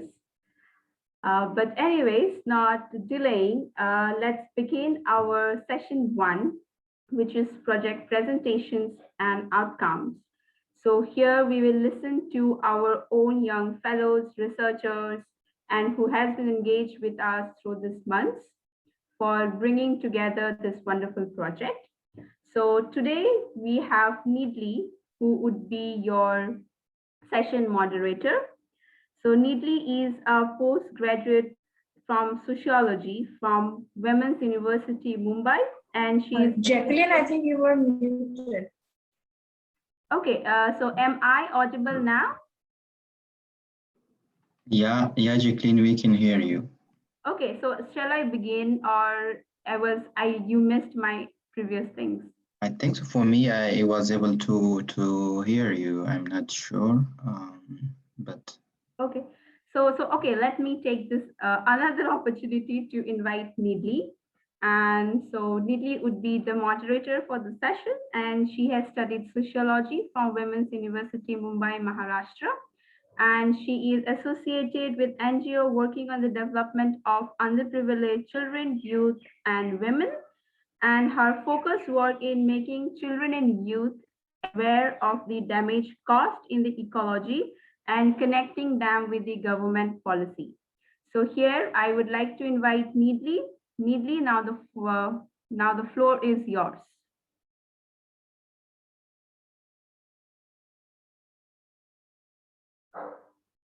Needly, can you hear us? Sorry, I don't hear anything. Okay, so Needly, the floor is yours now. So you can start the session.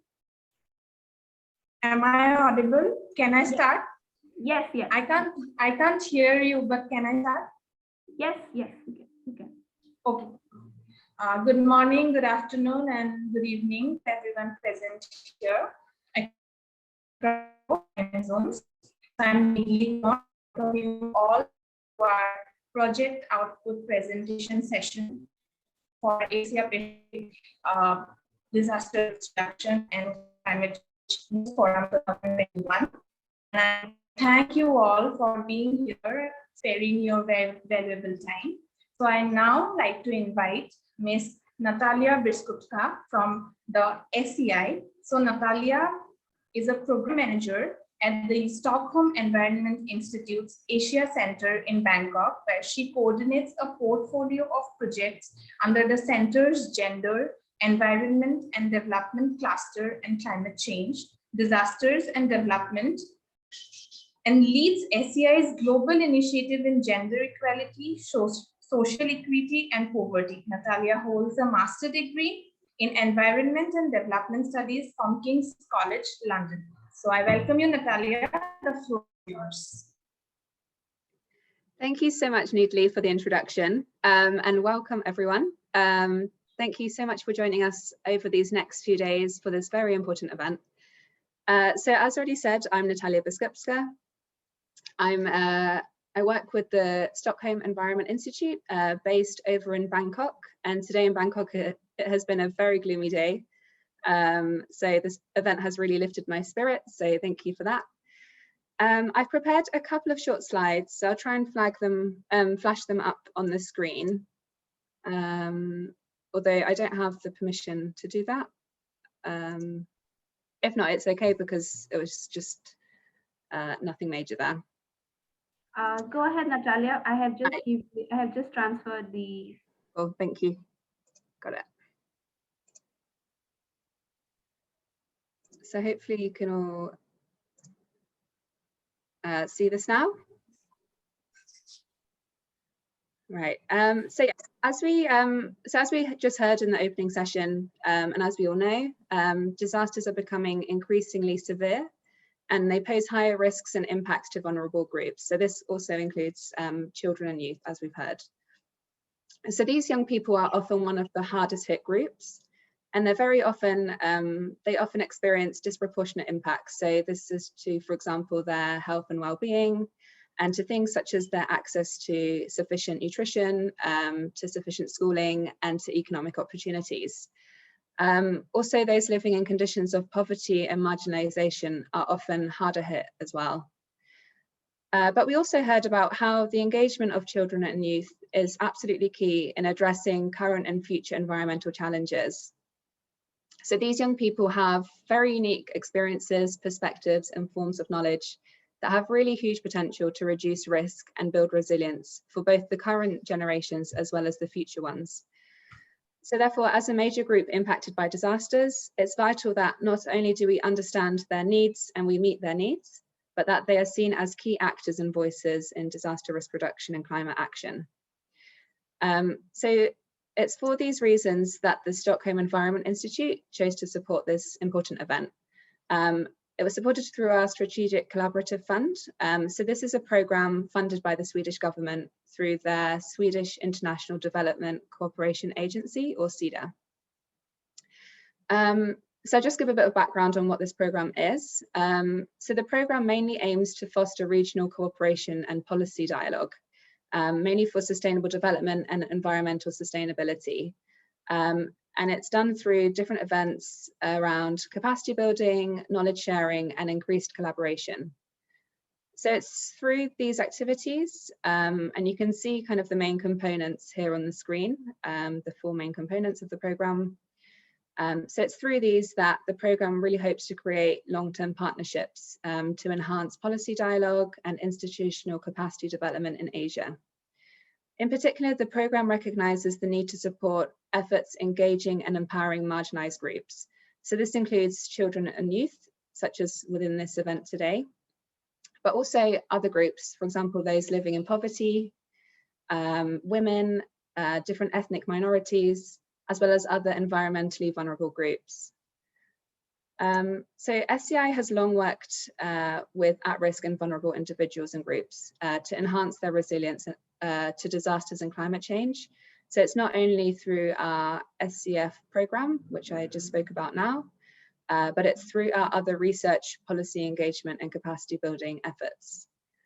So we have several projects and initiatives being implemented across the region and globally, and these aim to identify solutions and develop innovative approaches for climate and disaster risk action, mainly through engaging at-risk and vulnerable communities. And this includes some projects specifically focusing on children and youth. So I've just flashed up a few projects which we have. So for example, the ones on the left are perhaps a bit broader in their focus area, focusing on different types of vulnerable groups. And then the ones on the right are more the ones that are targeted more around children and youth and engaging them in the different activities that we have. I won't go into detail on these now, just to save time and hear more about the project that we're covering in this session. But if you'd like to know more, then please go visit the SCI website. So today's event is very important as it provides a platform for young people to share their experiences and insights. And it also encourages dialogue and collaboration between them and other very important actors in the region. And all of this is with the intention of highlighting their important role in disaster and climate action. So this isn't a standalone event, but actually part of a small project, which is supporting a series of research, communications and outreach activities, which have been led by young people and which have taken place over the last few months. I'm not going to be talking about these. I'll leave it to the young people that have actually done all of the hard work. And yes, I'll just pass it on now so we can hear their insights and experiences from them. Back to Needley. Thank you very much. Thank you, Natalia. So as Natalia has already mentioned, our project, Asia Pacific researchers, practitioners, and policymakers in dialogue with children and youth is funded by Stockholm Environment Institute.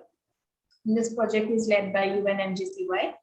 So our project was planned into phases, which was conducted remotely due to COVID-19 pandemic. And we had 2 parts of the project. First one was Young Fellowship Program, and the second one was Pandemic Type Capsule Project. So we will hear about it in detail from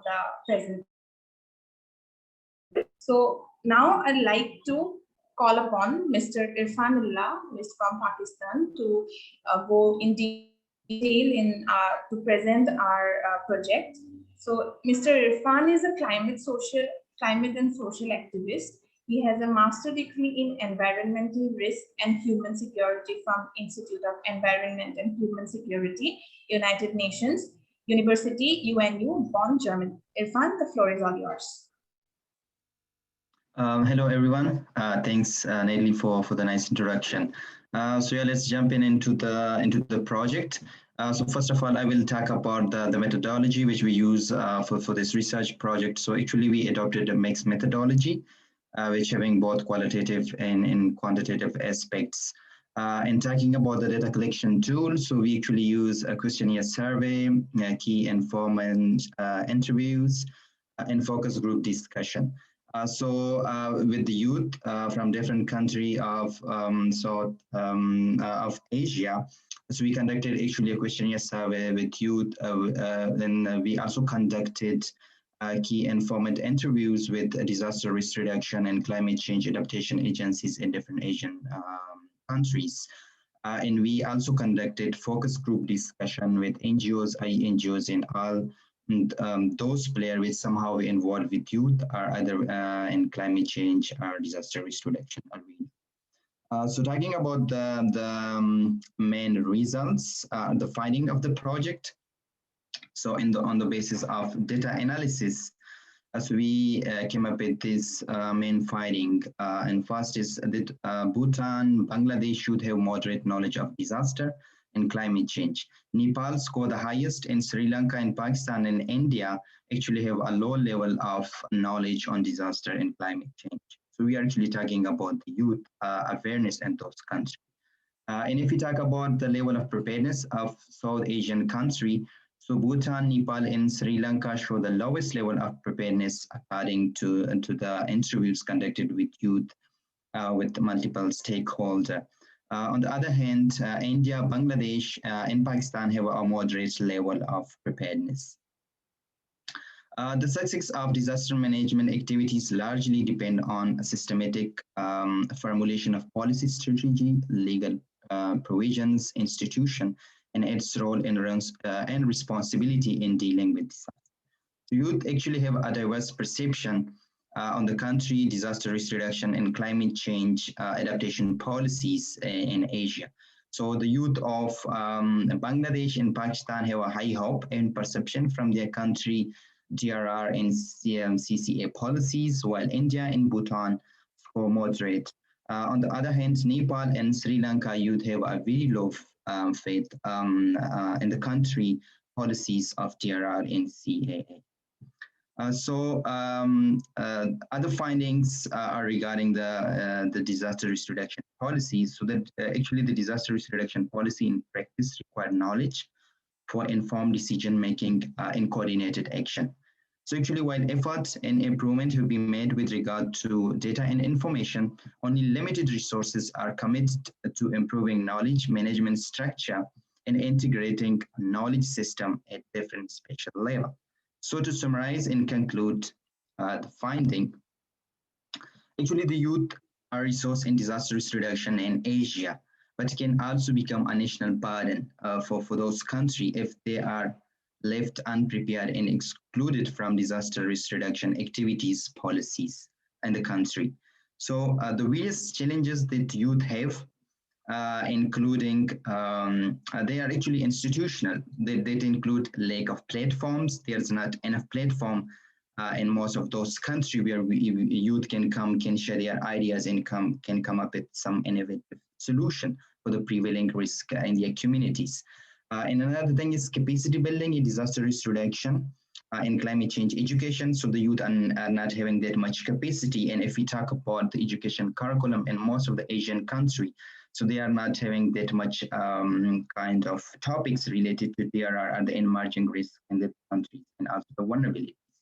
And the most important is this youth recognition as a key contributor. So in most of the country, the youth are not recognized the way it should be.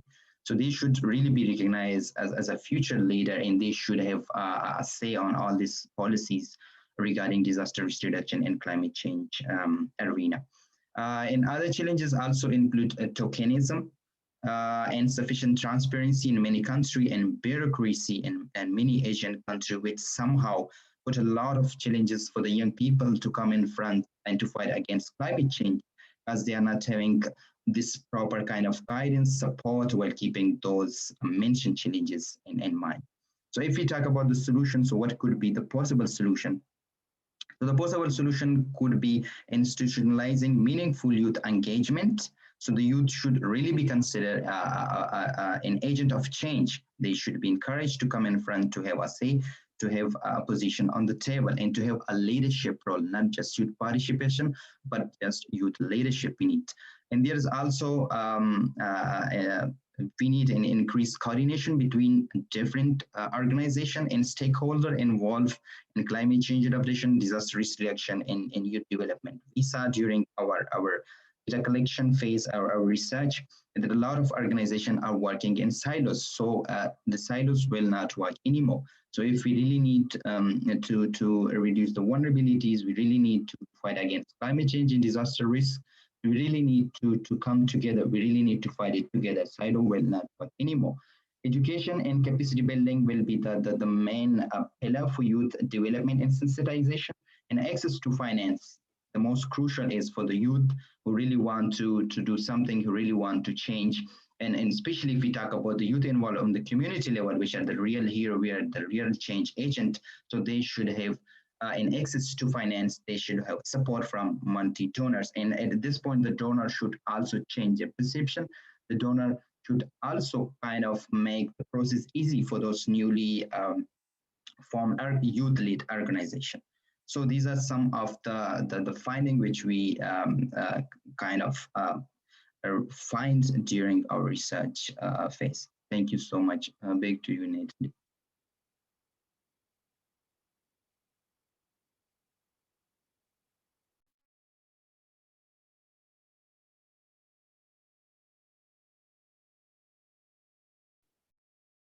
Okay, thank you, Irfan. Thank you so much. I think thank you so much for all the hard work and for the wonderful presentation. So now I would like to invite Rewin for share her experiences with the project and share the research finding from the Pacific. The floor is yours, Rewin.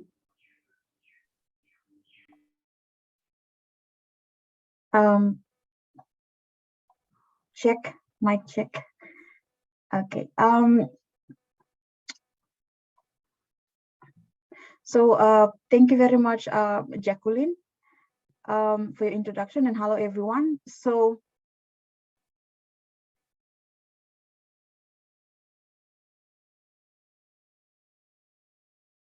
sorry, can you hear me, Jacqueline? Yeah, we can hear you. All right. So sorry about that. Okay. So yeah, hello everyone, and once again, thank you, Jacqueline, for your kind introduction. So I will be speaking on behalf of young fellows from the Pacific who are part of this disaster risk project, and most of the outcomes I will speak on today will be based on examples from Solomon Islands and a very few from Fiji and Australia. So Pacific is one of the most natural disaster-prone regions on Earth. Pacific island countries are vulnerable to natural hazards that includes flood, drought, tropical cyclones, impacts of sea level rise, to name a few. Any of these hazards can result in disaster that affects countries' economic, human, and physical environment, and severely can affect the long-term development agendas given the size and geographical location of Pacific Island countries. So so the survey that we carried out to collect information is based on 3 particular areas, which is about we ask about their knowledge of disaster and vulnerability to disaster. We ask about their preparedness for disaster, and also we collect information around young people's perception and awareness on the current disaster risk reduction and climate change policies in their country, and in this case in Solomon Island, Fiji, and Australia. So a few of the prominent things that stands out from the responses that we've collected is noting that those who are contributing to the survey are also referring to their local communities, and in particular for Solomon Islands and Fiji, is the lack of economic diversification. This in terms of value chain, and local communities are remote from major trade centers. All these coupled with strong gender inequalities are some of the characterized issues said to have exacerbated vulnerabilities to disaster. In terms of their knowledge, the Solomon Islands and Fiji scored moderately on the level of knowledge on disaster and climate change. On the other hand, Australia have higher level of knowledge. And this speaks to the data that we've collected, of which we try to reach out and gather information from young people who are in spaces that involve disaster and climate change advocacy, as well as those young people who are in spaces that are not.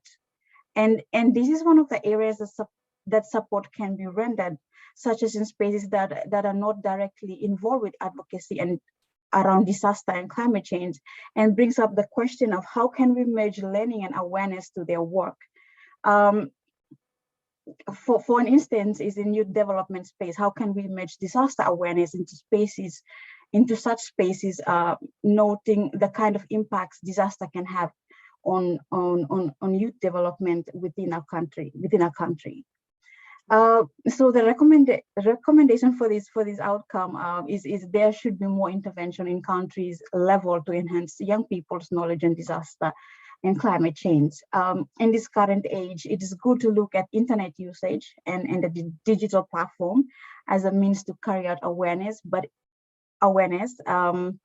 it is even better to include physical activities on awareness raising, group discussions, trainings, and supplying of education materials. This is because we have to consider the digital divide that we are still having in the Pacific Island countries. According to youth level of preparedness for disaster, for island countries is very low, but youth make up large percentage of population, for instance, in Solomon Islands and similar to other Pacific Island countries. And they can be core targets for information and education in disaster and climate change awareness, and also resources in all form of sort to be provided to ensure that work on supporting youth in disaster, risk reduction and climate change are far-reached into the remote areas, noting that the island countries are more island and they are scattered across the ocean. And as I mentioned earlier for the survey, we wanted to reach out to random participants for youth. So for youth perception in Solomon Islands, disaster risk reduction and climate policies, most of the youth that we surveyed marked as don't know. And on the other hand, Fiji and Australia scored moderately high in terms of the perception on awareness on the policies in their country.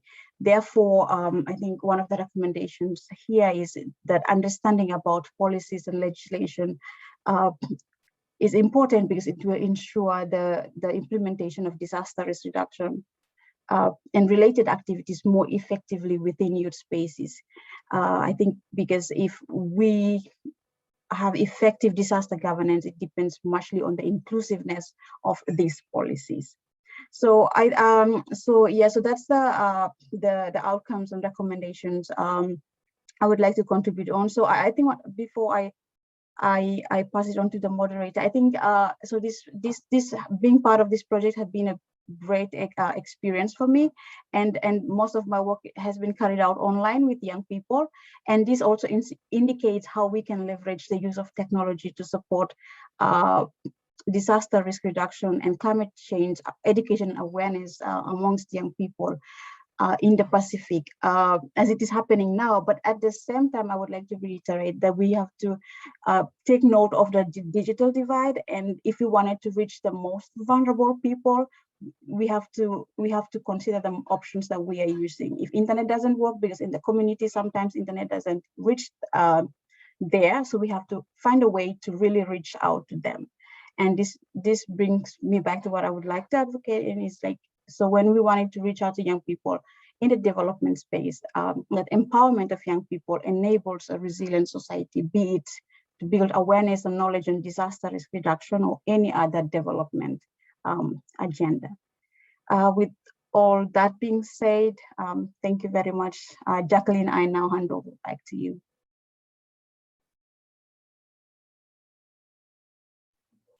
Thank you, Raven. So that was very informative. Also, before I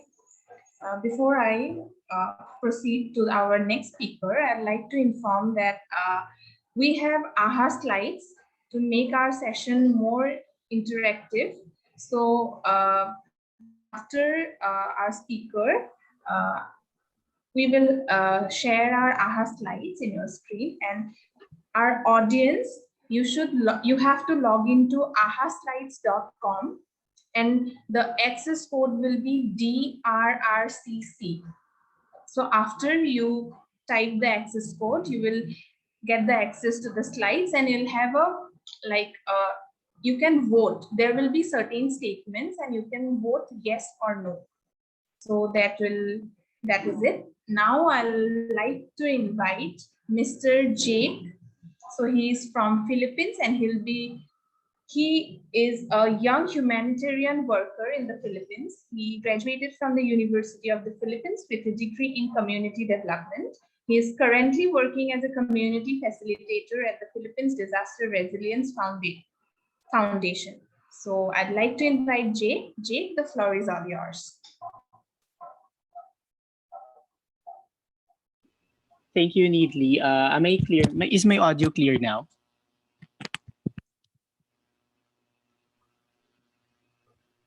Okay, I think my audio is clear. Yes, yes. Okay, thank you.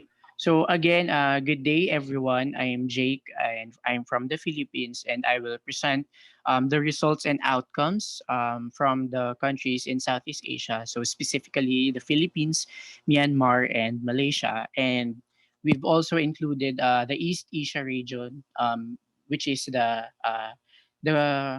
China.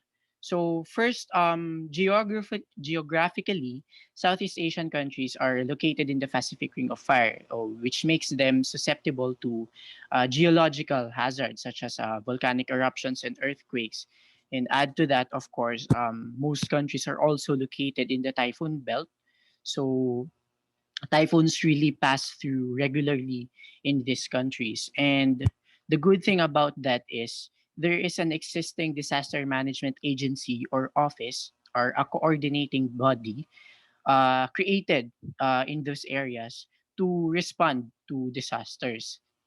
Moving forward to the level of knowledge on disasters and awareness on climate change, the youth in Myanmar, Malaysia, and China showed a low level of awareness with regards to the existing disasters and climate change situation in their country. However, here in the Philippines, there's a moderate awareness among the youth in the Philippines. I guess given that there are a lot of organizations here in the Philippines that are focused on environment and climate change awareness. And additionally, although there's a moderate awareness with regards to disasters and climate change in the Philippines, preparedness, however, is very low. So the Southeast Asian countries, when it comes to disaster preparedness, they have very low, and the participation of the youth in this disaster preparedness activities and their awareness about this disaster preparedness activities are low. Considering however, with regards to China, there's a high level of preparedness in that country. China and Philippines, again, have low level of perception with regards to the RR and CCA policy. So what does this mean? Most of the youth, so the young people, they are not aware of the programs or laws or policies that address disaster risk and climate change climate change risk here in the country. So, for example, here, when we conducted the survey here in the Philippines, only there's a few youth respondents who are aware of existing DRRM laws like RA 10121 here in the Philippines, or the Philippine Disaster Risk Reduction Management Act of 2010. And they're also not aware of the Climate Change Act here. So they do not know. If they do not know that there's an existing policy, then how can they participate in activities that reduce disaster risk or reduce climate change risk? So Myanmar and Malaysia, kudos to them. They have their youth there have a high level of awareness on DRR and CCA policies. So what are our recommendations based on this? So 3 points. I think there's a need to consider risk-based planning, risk-based disaster risk reduction to address the specific conditions and vulnerabilities of this country. So their plans and policies should be context specific to what is happening in the country, of course. And next, there should be an improvement in information dissemination, in raising awareness about the different policies and programs on disaster risk reduction and climate change adaptation here in the country and most regions here in Southeast Asia and East Asia. And of course, last point, there should be a people-centered and participatory approach in all aspects of disaster management continuum. So most youth participation in disaster management, it's just on disaster relief, on disaster response. So there's a very few participation when it comes to disaster preparedness, disaster prevention and mitigation. And of course, there also must be a need for the government to really create mechanisms, or at least open up avenues for the youth to participate in this kind of activity. So aside from strictly implementing the laws on youth participation, there must also be a creation of different platforms where they can participate either in their schools, in their communities, or other institutions. So doing this project, it opened my mind that there is still a lot of things to do with regards to getting the participation of our fellow youth. And of course, that starts from informing them about what they can do, what activities they can participate in. So that's all for our Southeast Asia. Thank you, and I bring the floor back to Needly. Thank you so much, Jake. So now I will share the AHA slides.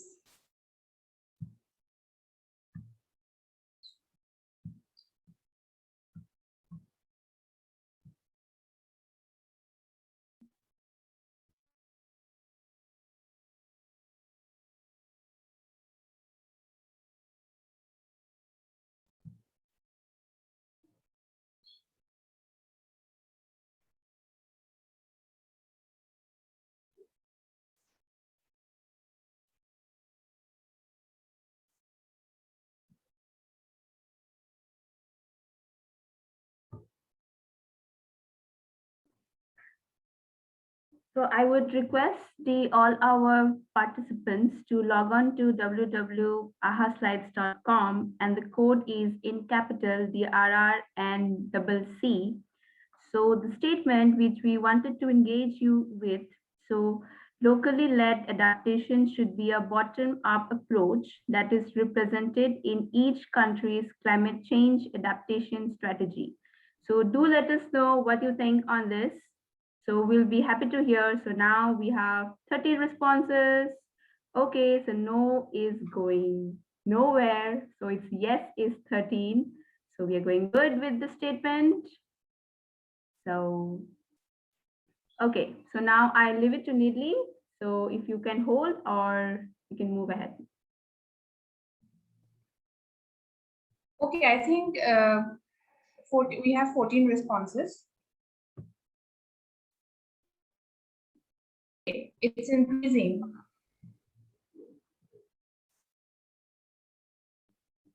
So yes, locally led adaptation should be a bottom-up approach that is represented in each country's climate change and adaptation strategy. So I thank everyone for your responses. So now I think I shall proceed.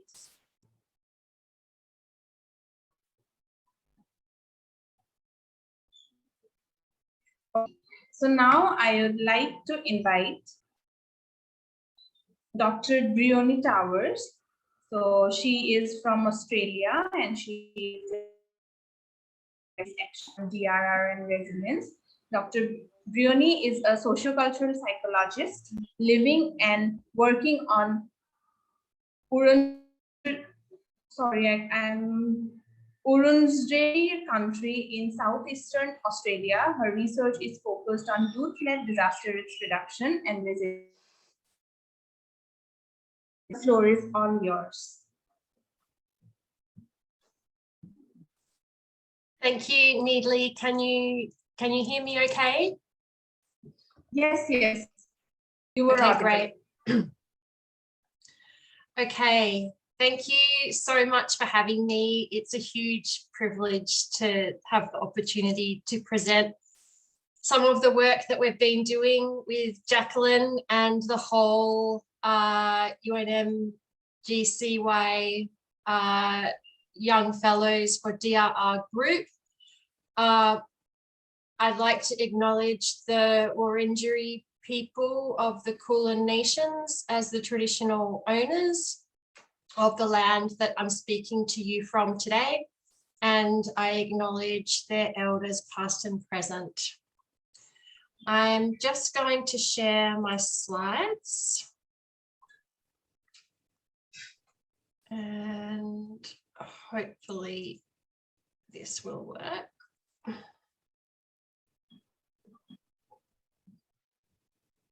And okay. Okay, so what I'm joining you today to speak about is what we have called the Pandemic Time Capsule Project. And this project emerged from some discussions amongst child-centered DRR researchers and practitioners very early on in the pandemic.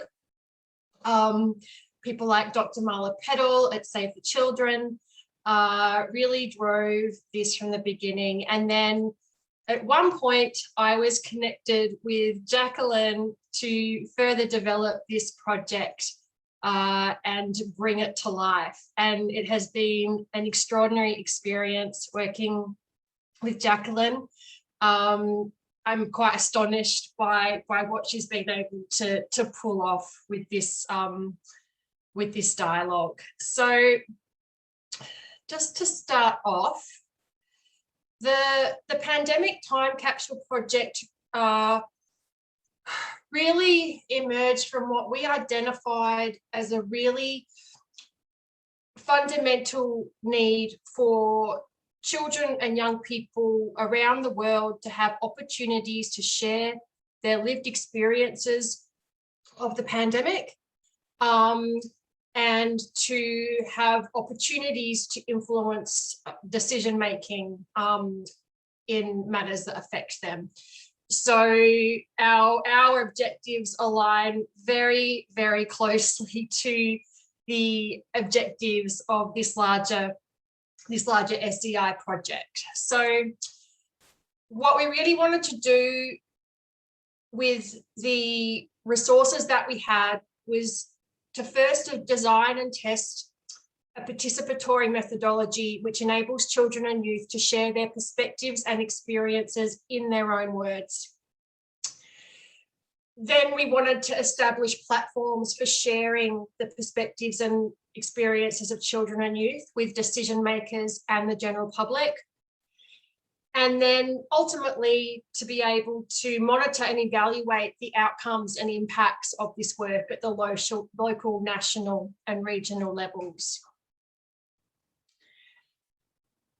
And we actually had no idea how to do this initially. But what we were able to come up with was this idea to have these multiple mediums through which children and youth across the Asia Pacific could share their perspectives and experiences. We wanted to really uphold UNCRC Article 13, freedom of expression. Obviously, that underpins all the work that we've done in this project. But we really wanted to make sure that there would be a variety of ways that children and youth could share their lived experiences. So we decided to have a written format in the form of pandemic diaries, an audio format in the form of a podcast series, and a video format in the form of video vox pops.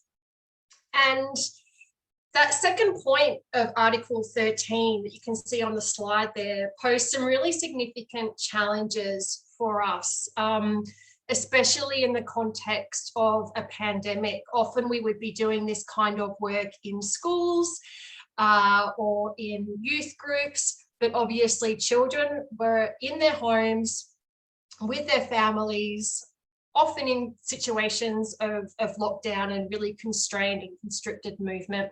So we had to find ways to be able to gather their perspectives and experiences in ways that would be safe, and also that they wouldn't be required to do anything outside of the existing constraints that they were living in. So we were very, very lucky to be able to recruit some incredible technical experts to help us with this project. For each of the components of the pandemic time capsule, we have people who have extensive experience in disaster research, working with children and young people, and working in the mediums that we'd chosen. So for the pandemic diaries, we were able to bring in Dr. Ali Dunhill. Ali's an independent consultant and researcher on children's rights and children and young people's inclusion, participation and citizenship. She has a doctorate from the University of Hull in the UK on children's rights. And she's just taken up a new role as the head of advocacy at Eurochild in Belgium. For the podcast series, we brought in Dr. Jason von Metting and Dr. Ksenia Chamutna. Jason is an associate professor of the Rinker School in the Rinker School of Construction Management at the University of Florida. Ksenia is a senior lecturer in sustainable and resilient urbanism at the School of Architecture, Building and Civil Engineering at Loughborough University in the UK. And they are both critical disaster scholars who host a really excellent podcast called Disasters Deconstructed, where they delve into the social, political, economic and cultural drivers of disaster risk. And then for our third component, for the video Vox Pops, we were very lucky to be able to bring in David Waddell. And David Waddell is a video producer, photographer and participatory media practitioner in the humanitarian and development sector. He has worked with agencies including Save the Children, the World Mosquito Programme and the ASEAN Secretariat. He's worked as a television producer, journalist, and he's worked across a whole range of major media outlets, including BBC, the National Geographic Channel and the ABC in Australia. So it was pretty phenomenal that these were the people that our young fellows for DRR, who I've listed there, who all made incredible contributions to this project, were able to learn from. They worked very closely with the technical leads to build their capacity for collecting data and pandemic diaries, audio for the podcast series, videos for the Vox Pops, and yeah, we're really, really proud of the work that they were able to do. So just delving in, just wanted to give you a little bit more background on the specifics of these different components. So the pandemic diaries, Dr. Ali ended up working with young fellows to produce, I think we've got now a total of 14 or 15 diaries. Some are still coming in from the different countries. But Ali worked really closely with the young fellows to build up their capacity to work with local children and young people to write diaries about their lived experiences.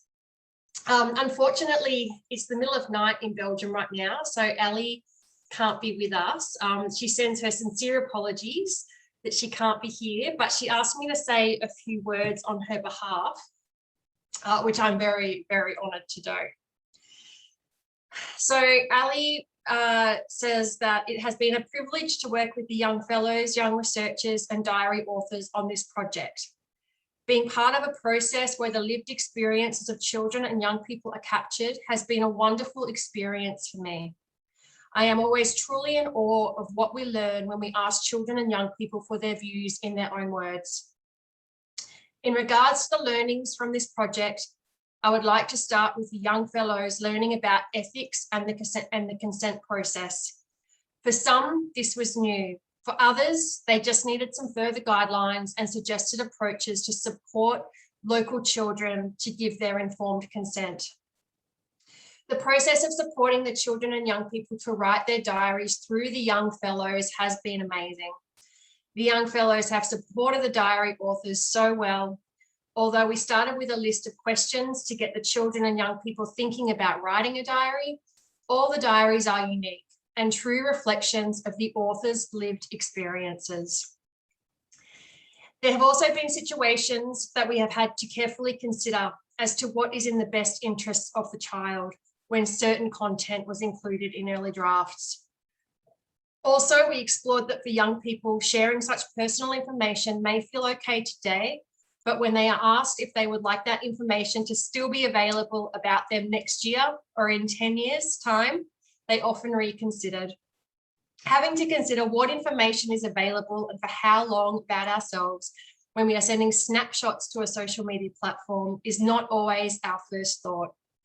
I believe the drafting of the diaries, pointing out how personal certain content was, allowed the diary authors to take ownership of publicly available content about themselves. It was a true learning journey for us all.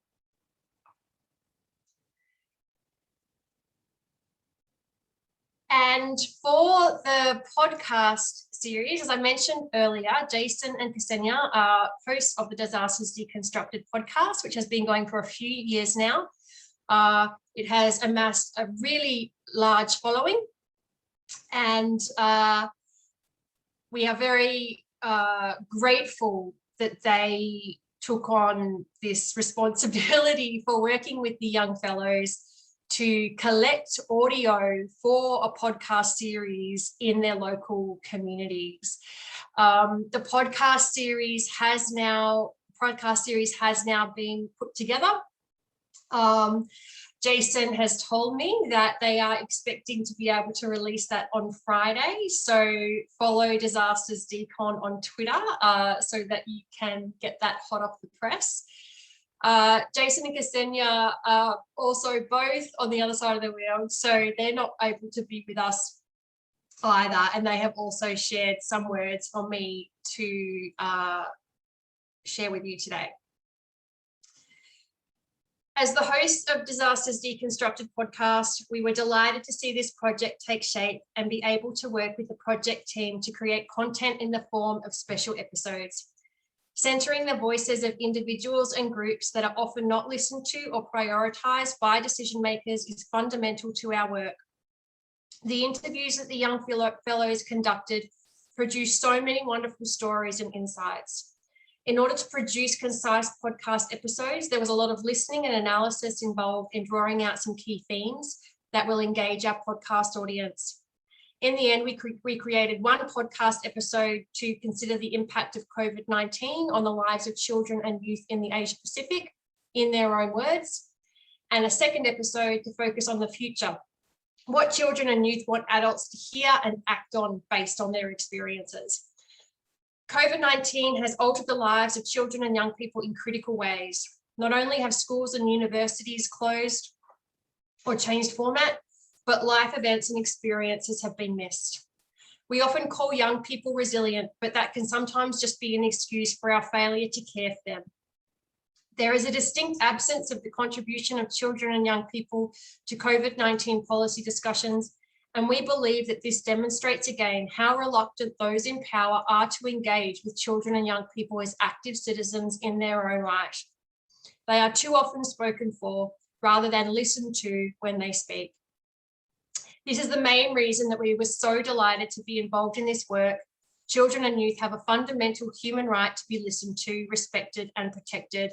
And this is beautifully modelled by everyone involved in this project. We hope that the podcast episodes can spread the stories far and wide and reach those who need to hear. And I have a little teaser here to play for you that Jason just sent through.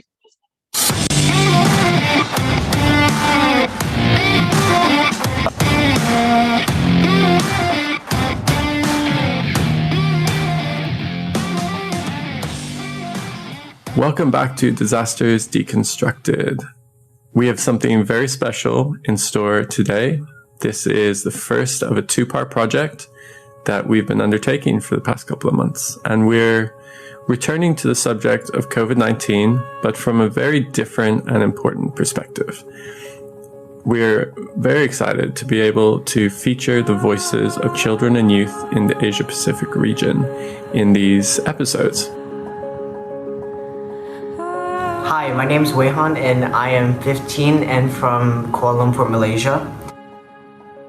My name is Caroline, I'm 21 and I'm from the Solomon Islands. Hi everyone, I'm Stelis. I'm a 25-year-old, a Hong Konger. Hello, I'm Samiki Purba and I'm from Bhutan. Hi, I am Tiloka Yapa and I'm from Sri Lanka. Hi, I'm Daniel. I'm 23 and I live in Melbourne. Hello, my name is Aisha. I am from Pakistan. My name is Mohammad Fawad and I belong to District Chitral of the Khyber Pakhtunkhwa province, Pakistan.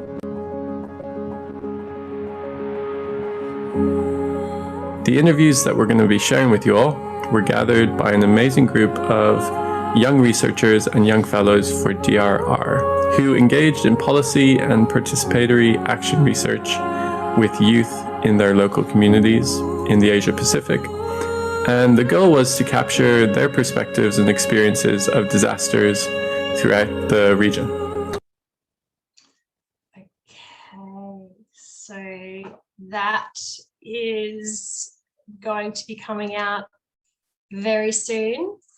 Our last component, I'm really excited that David Wardell is actually with us today to talk about the work that he did with the young fellows to produce the video Vox Pops. David, are you there? I am. Can you hear me? I can, and I've just stopped sharing my videos, so you are live. Thanks, Bryony, and hi, everyone. Look, firstly, I just want to acknowledge the young fellows who worked on and were involved in this project. They did a truly excellent job. We're all filmmakers and photographers now, you know, with most of us having a tool for filmmaking and recording sitting in our pocket. And this project harnessed that phone, that tool, to create both an immediately relevant record and a time capsule, which is what this is. It's moments captured in time, aimed at being both an amplification of children and young people's voices and experiences, and a toolkit, an engagement process, and an historical record.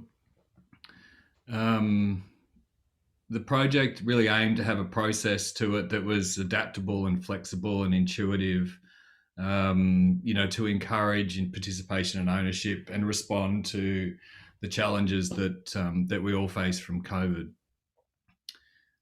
In working on this project, it was really of primary importance that the children and young people were able to really shape not only the questions and the outcome, but perhaps more importantly, the experience of interviewing others on a topic that, there's manifold conversations, but they're rarely formalized and captured.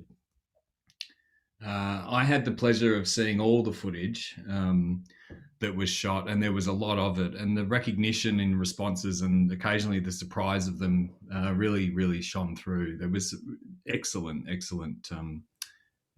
content there. I think in a moment we're going to play the trailer for the films, and I really hope that that you'll take the time to watch the 4 films that the young people who worked on this project put together. Thanks, Bryony. Okay, thank you, David.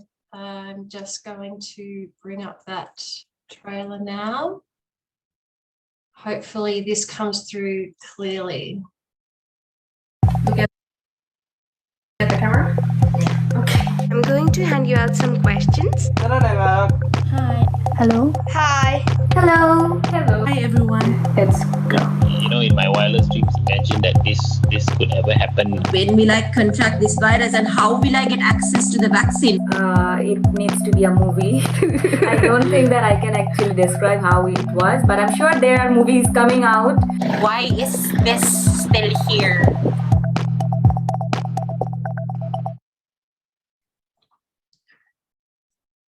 Okay.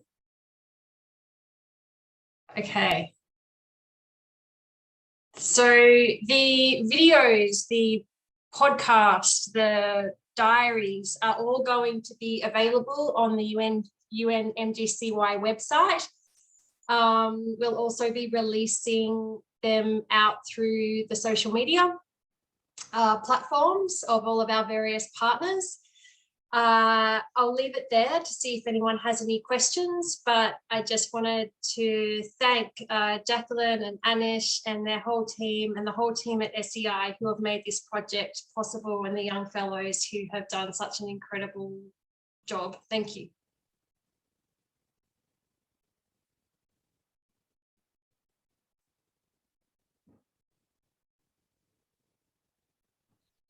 Thank you so much, Brandy, for the wonderful presentation. Thank you, David.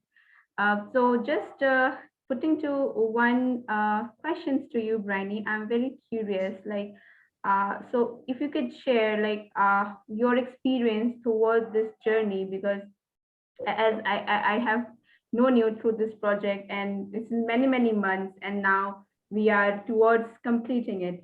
So how was your experience? How was your journey so far? If you could let us know.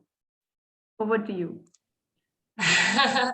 Well, as I think you know, Jacqueline, it was exciting at times, challenging at times, stressful at times, but I think the biggest thing that I learned through this project was just the power of partnership, and that bringing in good people who have the right skills and being able to communicate really clearly and directly. Like very early on, we did come up against some really challenging ethical issues, practical issues, but it was really wonderful because the young fellows felt comfortable raising their concerns, and the technical leads did such an amazing job of supporting the young fellows in resolving those concerns. So yeah, I think what we've done now is we've actually developed a methodology that we've shown can work even in a context of lockdowns and constrained movement and restricted social interaction. And I think that's really important because the pandemic is not over yet. I really hope that we'll be able to continue this work.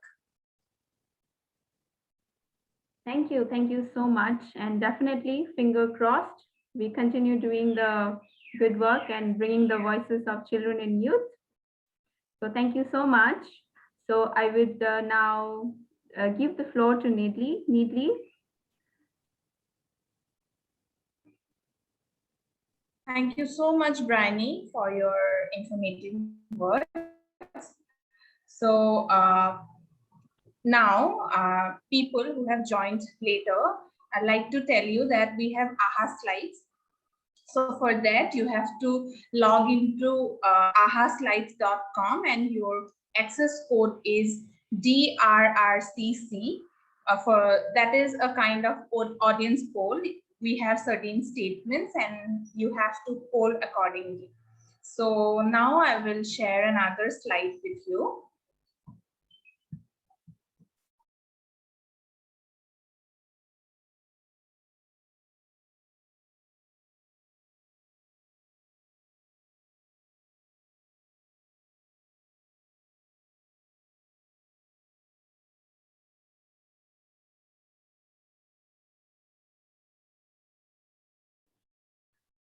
Needly, you're there? Okay. So before we get back to Needly, so may I call our next speaker and we would continue engaging you with the further statements through our AHA slides polls. So let me invite Anisha Trianti. She is a researcher from Netherlands and she has been engaged with us since a very long time, and her work with children and youth and disaster risk reduction has been gone many, many years. She was also the focal point for the science policy platform. So without wasting any time, I invite Anisha. The floor is yours, Anisha. Thank you so much, Jacqueline. Yeah, first of all, I would like to thank the organizer for inviting me. I think this is really a great event. And as Jacqueline mentioned, I was actually engaged with MGCY as one of the first focal points for the Young Scientist Platform for Disaster Risk Reduction, or we can also call it Science Policy Interface Platform on DRR within the UNMGCY. So I think what I can share with you today is just some insights about what's next. You've already done a very good job with the project, and I also heard the experience from Bryony and also other colleagues who are engaged in the process, connecting with the young scientists work on the ground as well. So I think it is very important for us to see beyond this project as well. So what more can we do to support evidence-based policymaking, especially in disaster risk reduction and also to solve the climate crisis? So yeah, the work that you have done is very important because you investigate the role of children and youth, bringing more and more good practices, and also find innovative ways to involve and also engage children and youth to reduce disaster risk and solve the climate crisis. And the results of your project is also very important. But the next step is, I think, is to collect collective insights from the project and have a collective voice that you can bring to the policymakers to ensure that all of these seeds, let's say we can call it seeds, could really give an actual impact on the ground. And of course, to build your own capacity, it is very important to utilize the current platforms and or build your own platform for exchange between the young scientists and young researchers, but also young practitioners and policymakers as well. Learning from different regions is also important, and to contribute to the global research agenda on disaster risk reduction and climate change. So this project is one of the good examples, but we actually need more and more work, like Brian mentioned, and we need also systematic support and sustainable support in the future. So it's not only about this project, but move beyond and the work of upscaling and expand our learning beyond the project. And I think also the young researcher should take more role in promoting the democratization of science. So promoting the citizen science work connecting with stakeholders, different institutions, but also with the societal stakeholders. You are already working a lot with children and youth in different regions, but it's very important to also work with NGOs, with policymakers, and also with businesses as well, to ensure that this is a collective effort. And also issues that we often forgot is a problem of colonization in science. I think it is very important to talk about this, because we should realize that even it is about science, but there is also power relations and inequality in science, especially in the co-production of science. So we all know that this is not a secret, but most of the theoretical insights, for example, come from the global north. Due to many reasons, including the issues of accessibility. So I think when you're doing this participatory research, it's already showing a potential to bring the local knowledge to the center and trying to develop new insights and influence the global research agenda that are evidence-based, but coming really from the bottom-up perspectives.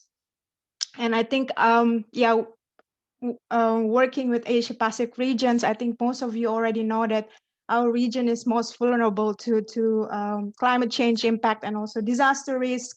But we also have a lot of potential in terms of capacity of scholars engaging with disaster risk reduction and climate change field. We should reach out to them and build connections. I think move beyond this project. It is very important to build wider partnerships. And to also involve them right at the beginning of every project, because that's very important to make sure that whatever results that you might have after the project is done is really being translated, being taken by the policymakers and really contribute to change on the ground. I don't know, maybe I hope that this is useful, or maybe you have questions. I would be happy to answer. But really, thank you so much for inviting me to this event. And it's nice to see so many people joining this event, and I look forward to connect further in the future. Back to you, Jacqueline. Thank you so much. Your words are really inspiring for us and for the youth in across the region. And thank you for sharing your insights. Your work has always inspired us, and your words too. So I'll just pick one question from the chat box. So here is it. So how can government involve young researchers on DRR and climate change? And what do you think, what capacities are needed for that? That is a very tricky question, and it is still a problem, especially in Asia Pacific region. I mean, I come from Indonesia, and it's a very hierarchical type of government, although we are going towards more, how do you call it, decentralizations and involving more actors. But I think it is very important then to build this connection with the policymakers and to reach out to them and showing that we are actually doing something on the ground and we wanted to contribute. But again, the issue is it's about systemic involvement. Many of countries in Asian region has really little regulations on children and youth, even their well-being. So it's very like a basic need of having this type of regulation to ensure that children and youth is in a good condition, so they can actually give more contributions and be involved in different types of activities like research and also advising policy, for example. But one of the way that you can do is that to get engaged into different youth-led organizations. And then, I mean, I think most of you are already doing that, so that's why you are here. But through this organization, you can have this more of this collective message. So when you reach out to your government, you have a very strong baseline, a good argument that you work together and you wanted to make change. So I think if I were a government officials and I hear this kind of message, I would want to involve, even at start, maybe informally, but you need to build connection, you need to build trust from your government officials, and then start working from there. Keep, lobbying is also very important skills that you need to have. And of course, in different cultural contexts, it could be a different approach. And yeah, work with the system. I think that's very important. Most of us think that we have to do radical things, but sometimes it just doesn't work. So you can do some small steps, but it leads to incremental change. So I think this is something that we have to keep in mind when we want to engage with policymakers, especially in developing countries. I don't know. I hope that it answers your question, Jacqueline. Thank you, Anisha. Thank you. I think it's really does answer the question. Thank you so much. I leave the floor to Needly. Over to you, Needly. I'm so sorry I couldn't share the slide because of my bad internet connection. So I'm sharing the AHA slides with you.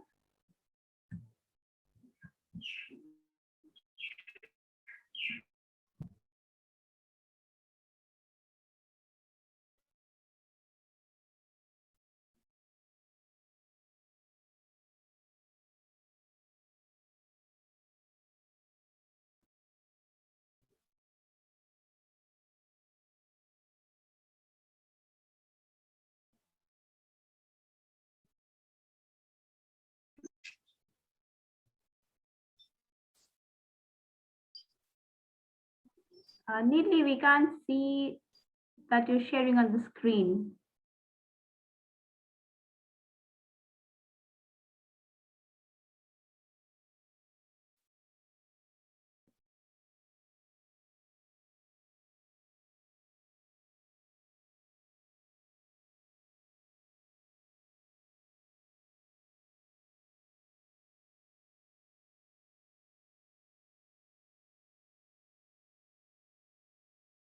Okay, so before Needly shares the screen, so you can log in to www.ahasites.com and the code is in capital DRRCC. So you can log on to this and you can check the statements and let us know what you think for the statements. So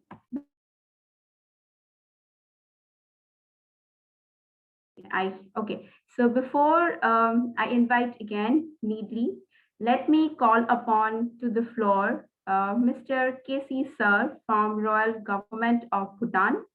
He leads the Environment Institute in the country and has been working with the climate change in the country for many, many years now. So I request Sir KC from Bhutan to give us his remarks. The floor is yours, sir.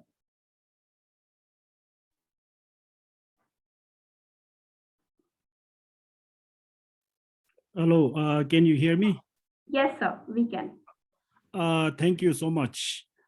I think before I share my remarks or reaction to the presentations by various speakers, I think sitting here for the past 1 hour, I have learned a lot, and I would like to thank each and every one who spoke before me, especially those presentations were very useful.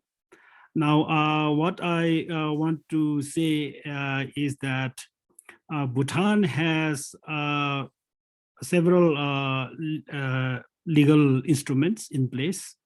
If you ask me regarding those legal instruments, I cannot say that these legal instruments are very specific to the youth and children. But when it comes to the disaster risk management in the country, but this legislation is a general legislation which covers all aspects.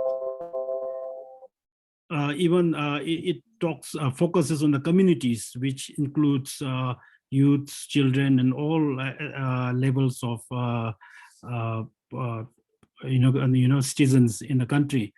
I think most of the speakers touched on the awareness being one of the crucial aspects of this whole thing, and I would really agree on this. And my belief on this is when we talk in terms of awareness, awareness is something which is never ending. We have to keep doing it over and over, which imposes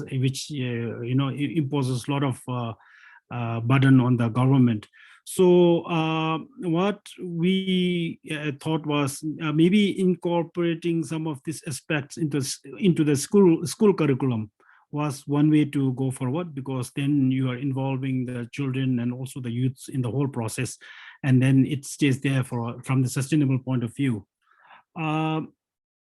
Now, I think when we talk in terms of, again, this disaster risk reduction, we also need to talk in terms of some of the preventive aspects of this thing, which could be in the form of preparedness and all those kind of things.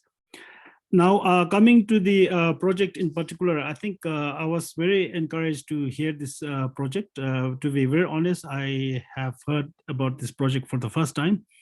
Like this was one or two of the preceding speakers, I would also like to know the way forward from this project. What after this project, because I hope it doesn't end there abruptly. And also the other thing that I wanted to say was sharing of experiences within the region, networking. How do we keep this momentum that you have built on through this project alive way after the project? I think these are some of the important aspects that we need to, from my point of view, need to consider in this thing. The other thing is we talk about this youth's participation in the policy area, but we do not have a very clear participatory methodology or participation methodology. I was very happy to hear through this project that they have something called participation methodology. So this is very important, I think, from my point of view. The last thing that I wanted to say is, now there are so many youths from different regions involved in this project. So they have got a lot of information from this project. And I believe that information is knowledge. Knowledge is that something that where you have, knowledge is something that you have acquired through research or from reading or from hearing from sharing experience from other colleagues. But this knowledge is not yours, it's borrowed.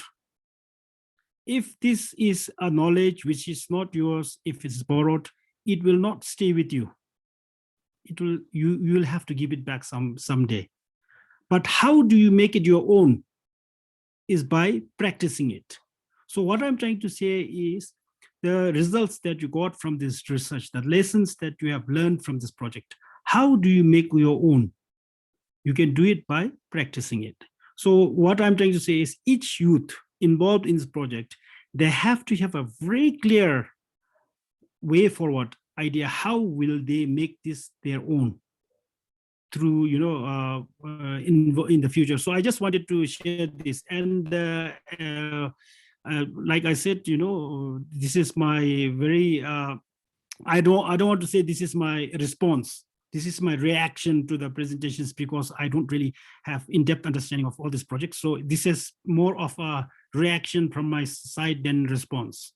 So thank you so much.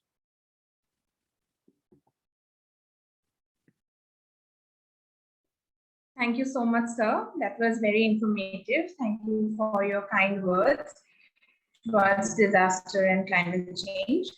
So now I will call upon Ms. Jo Robinson. She is from Australia, and she is an advocate of NSW for children and young people. And she is passionate about improving outcomes for all children and young people, and in particular those who experience disadvantages.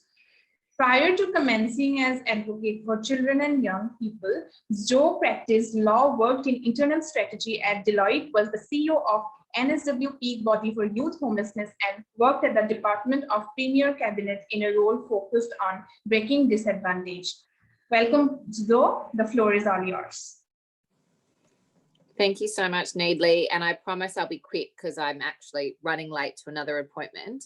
But I just want to acknowledge all that I'm here in Australia on Gadigal land. So they are our First Nations people, and pay respect to elders past, present and emerging. And also acknowledge that there are lands that we are all on, and to pay respect to that as well. So I also want to acknowledge all the amazing young people who've come before me. I feel like I am the least relevant person that you'll hear from today, and it's so amazing to see the young people with the passion around this work. My role here in New South Wales, for your benefit, is it's a government appointment. So I have an independent role here in New South Wales to make sure that the voice of children and young people is considered in government in both policy, legislation and practice. And I do that with a team here who are amazing, but the focus is really sitting down and ensuring children and young people are heard. As you are probably aware, we had the devastating bushfires that's happened last year. And so partly when I took on my job, the first thing we did was decide we needed to speak to children and young people. We've also had a drought that's lasted for a very long time here, and we knew that young people had been affected by that. We went out and spoke to over 1,400 young people directly before COVID hit, and we couldn't do face-to-face consultations anymore, and asked them what worked well for them, what wasn't working well, and what was something that they wanted the government to do. And what is incredibly powerful about that is everything that everyone's spoken about is exactly what young people say they need. They talk about being prepared, they talk about being included in the decision-making during a crisis, and they talk about being included post-crisis as well. But the big thing is the things that children and young people are talking about are not simply because there was disaster. They're talking about it as things that we should be investing in them long term. And so that includes things like the appropriate social infrastructure, that includes things like having a voice, that includes things like making sure they have strong community ties and a platform to do so. The key part of our work was the disaster resilient framework that came out of that. And that, I would say, is something that's applicable across community. It talks about how we need to consistently invest in the children and young people and their needs, but to do so in a number of ways and foundational ways. So it's not just that we do it in a crisis, we do it because of a disaster. It's more that we have equipped children and young people. The last thing I want to say before I have to dash is that the more that we involve children and young people in the process, the more that they lead us in this process, the more we have an amazing response to see that the future is incredibly bright. But also children and young people have a way of thinking about others more than I think sometimes we can see that those empower those in positions of influence can. So children and young people will think about their siblings, their peers, adults, others around them to make sure they're okay. And that, I think, is the invaluable thing that we learned throughout this process, is how much they cared for those around them. Congratulations to you all for your amazing work. Thank you to all the amazing young people who are leading this charge. I'm incredibly honoured to be a part of it. I'm sorry that I have to dash off, but I'm very grateful that you invited me, and I think this is amazing work, and well done for leading this forum.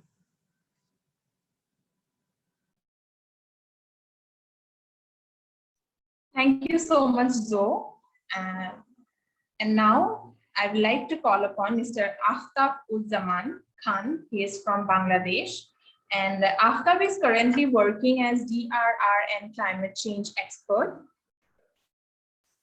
at the CWIS FSM Support Cell Center under Department of Public Health Engineering of the Bangladesh government. His major responsibility includes providing technical support on disaster risk reduction and applying climate change lens in the WASH program delivery, as well as dealing with humanitarian emergency context, fulfilling the requirements of building climate change, disaster resilience in all aspects of program management results framework of DPHE.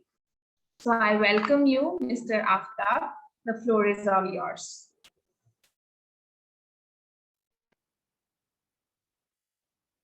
Yeah, can you hear me? Yes, Aftab, we can. Perfect. Yeah, thank you very much. It's actually an honor and a pleasure to be here. I had no idea about the project, that wonderful project that MGCY has been conducting with support from CI and SIDA and also COI. So the presentations that two fellow actually delivered during this session, those were eye-opening and actually provided a lot of food for thoughts to all of us in terms of thinking about how we are actually implementing the disaster risk reduction measures and how the climate change is affecting at the local level, specifically to the youth and children. So as Natalia has a gloomy Thailand over there. We in Bangladesh are experiencing extreme heat wave over here. In Dhaka, it has today was the highest temperature recorded in the last 8 years. So you can see whether it's a weather anomaly or it is a direct or indirect effect of climate change. The scientists are working on those to prove and substantially provide evidence based on that. But what we need to do is ensure that our generation and our future generation, the youth, the children, are always protected, and we can leave a better world for them, to ensure that we can combat the climate change and meet the targets that are being set to combat the crisis that the climate change and impending nature hazards exposes. So in terms of youth, globally, the youth population is one of the major portion of the demographic. In global terms, there are 16% total youth of the entire global population, of which 6% are located in the region that we are today focused on, the Asia and the Pacific. And 20% of Bangladesh total population are actually youth and children. So we can see that the disasters and the climate change actually has discriminatory effect on the youth population of the country. For example, Bangladesh is located at the GBM, the Ganges, Brahmaputra, and Meghna basin, at the foothill of the basin. And every year, 25% of the country at least are inundated from the annual floods over here, the monsoon floods. So what we do to combat the flood, we convert the primary schools and all the locations, because they are mainly built that way so that the schools can be used and utilized as flood shelters during the flooding period. That means we have 4 or 5 months almost every year that young people, the children cannot go to school and study and go through their studies, because we have a disaster which is occurring, and it's a long offset disaster. So it's occurring every year and it is there for a long time. This was a very specific example, but every year we have several disasters and impact of climate change, including high temperatures and irregularity and anomaly of seasonal variations and all. And those actually specifically very sadly impacts the youth and the children more than us adults. What I would like to shift my focus onto COVID-19. So COVID-19 has the global pandemic has actually affected us all. Most of us are have or are working from home right now because we are under lockdown or some limited scale activities. In Bangladesh, we had receding curves until this month, but this month we had 5 consecutive days of maximum infected cases and maximum deaths. So we are under a strict lockdown now. From I was reading an interesting article last week that the 4 priority areas of Sendai, that understanding risk, the strengthening the governance, then investment in resilience, and also the build back better, those actually can be used as a similar lens to combat the COVID-19. We can actually question the COVID-19 pandemic, what we have done as part of the government, civil society, and as a citizen, whether we actually combated the first wave intelligently enough, properly enough, adequately enough, so that we are better prepared to combat the second wave, which are mostly affecting the world right now. So in terms of COVID-19, we all know that it has changed our life. The life we are leading now is actually being called the new normal, and it's really beautiful to see the project. It has, from what I have read and seen, it has been going on for almost a year or more than a year. Excluding the preparatory phase, this is the implementation phase of a year. So I highly appreciate the effort and the contribution that the youth and their mentors have made to make this project a success. And despite this COVID pandemic, it's brilliant to watch the result that 2 presenters today presented, Ravin and Jake. From what I have seen, Rawin's presentation mainly focused on the first priority of Sendai, which was the understanding risk part. She was mainly more focused on the Pacific Island countries' perception of the risk, understanding of the risk, and also the level of preparation that those countries have in terms of disaster risk reduction and also the perception of climate change.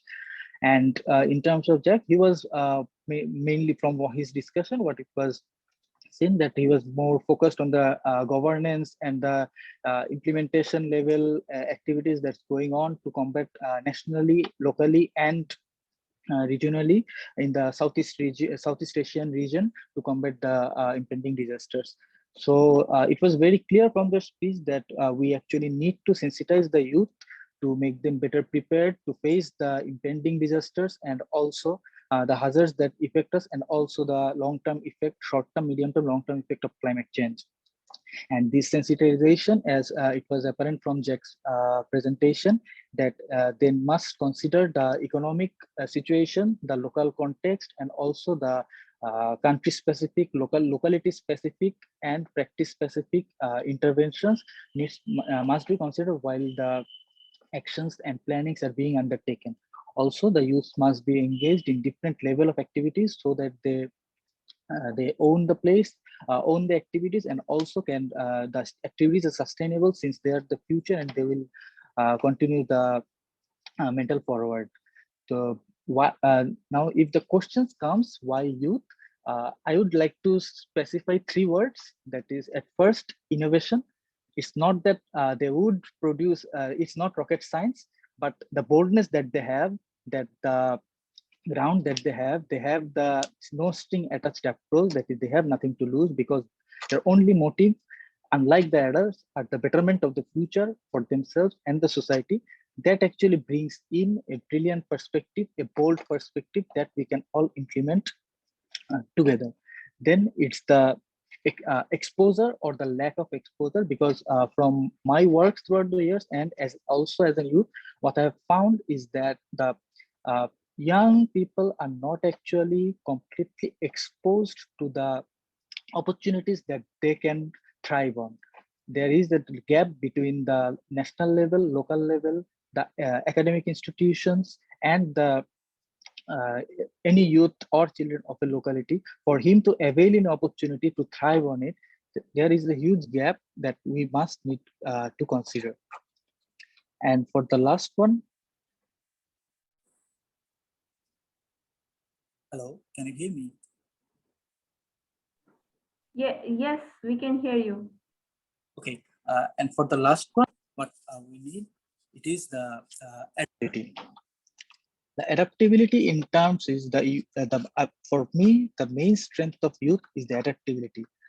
Back in 2005 or 6, I think I created my Facebook account, and now I see the young people going on Snapchats and TikToks and whatnot. It's very difficult for me.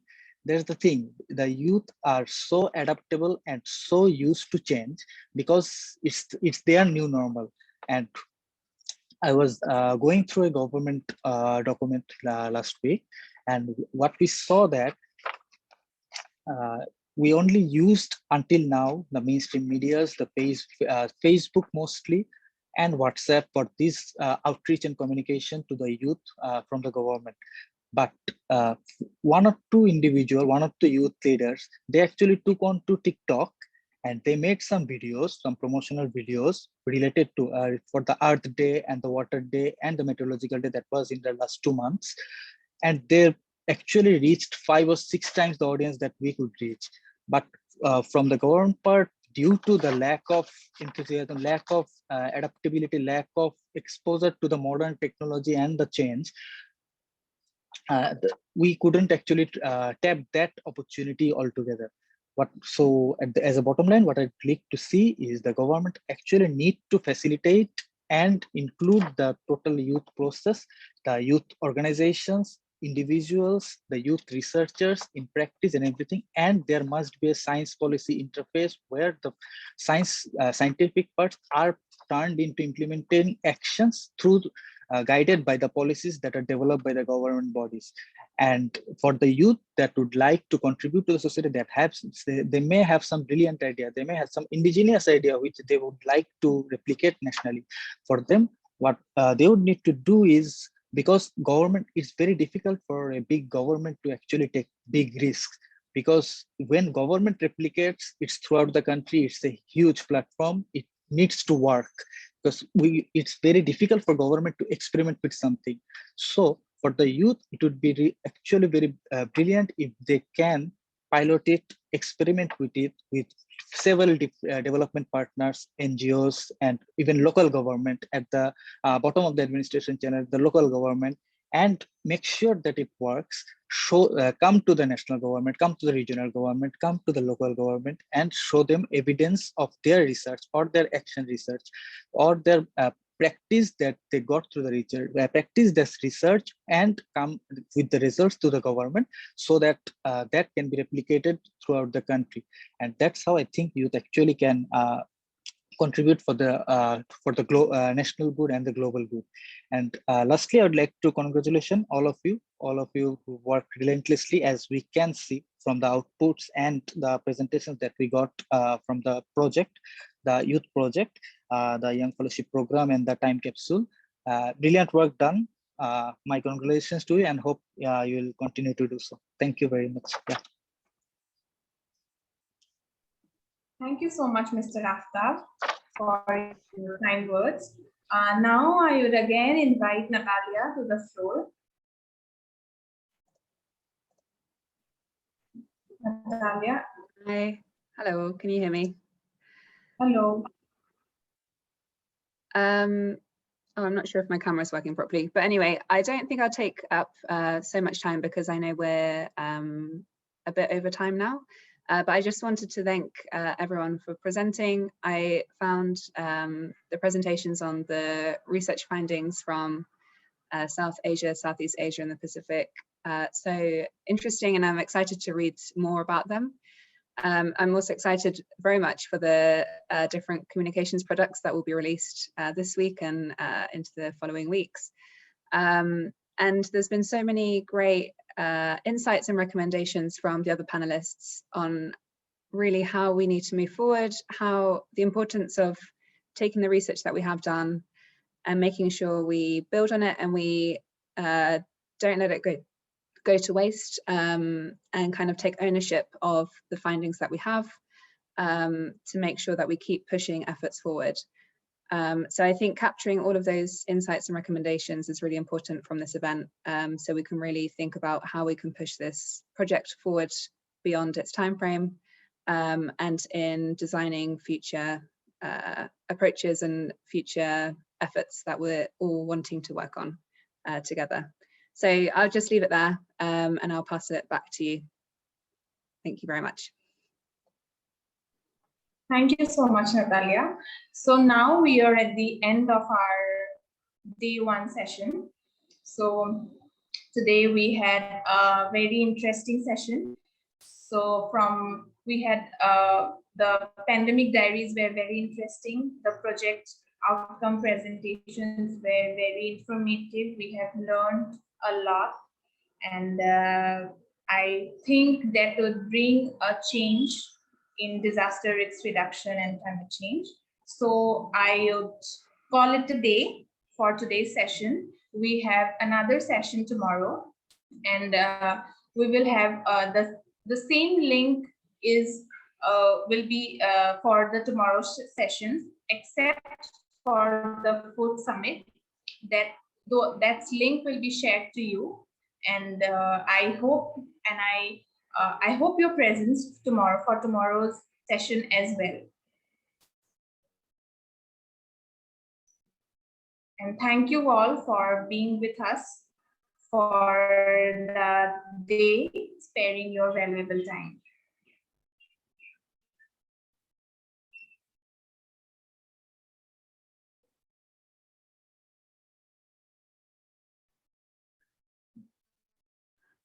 Okay, so here we are with the end of today's event. Thank you so much, Nidhi, for your wonderful leading the session. Thank you, Casey sir. Thank you, Branny. Thank you, Ms. Dalia. Thank you, Ravin. Thank you, Preeti. Thank you, Irfan. Thank you, Jake. Thank you, Aftab. Thank you, Joy ma'am, for your wonderful insights to the project and towards the session. We look forward engaging with you in the future projects and events as well. And we hope we can bring more children and youth voices to the main platforms. Thank you all and see you tomorrow as well with the same enthusiasm. And let's keep this great work going. Thank you all. See you all tomorrow. We hope to host you tomorrow too.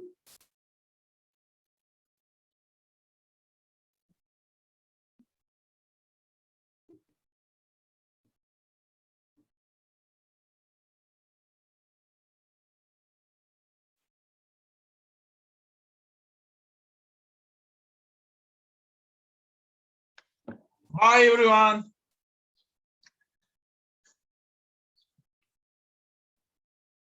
Anish, Hi, right? Anish. Anish, you need to stop the sharing in the Facebook first. Okay. Just let me. Someone please stop the live telecast. I don't have access. What's it? Someone please stop the live telecast now. Stop recording. Stop. I can stop recording. Stop. What?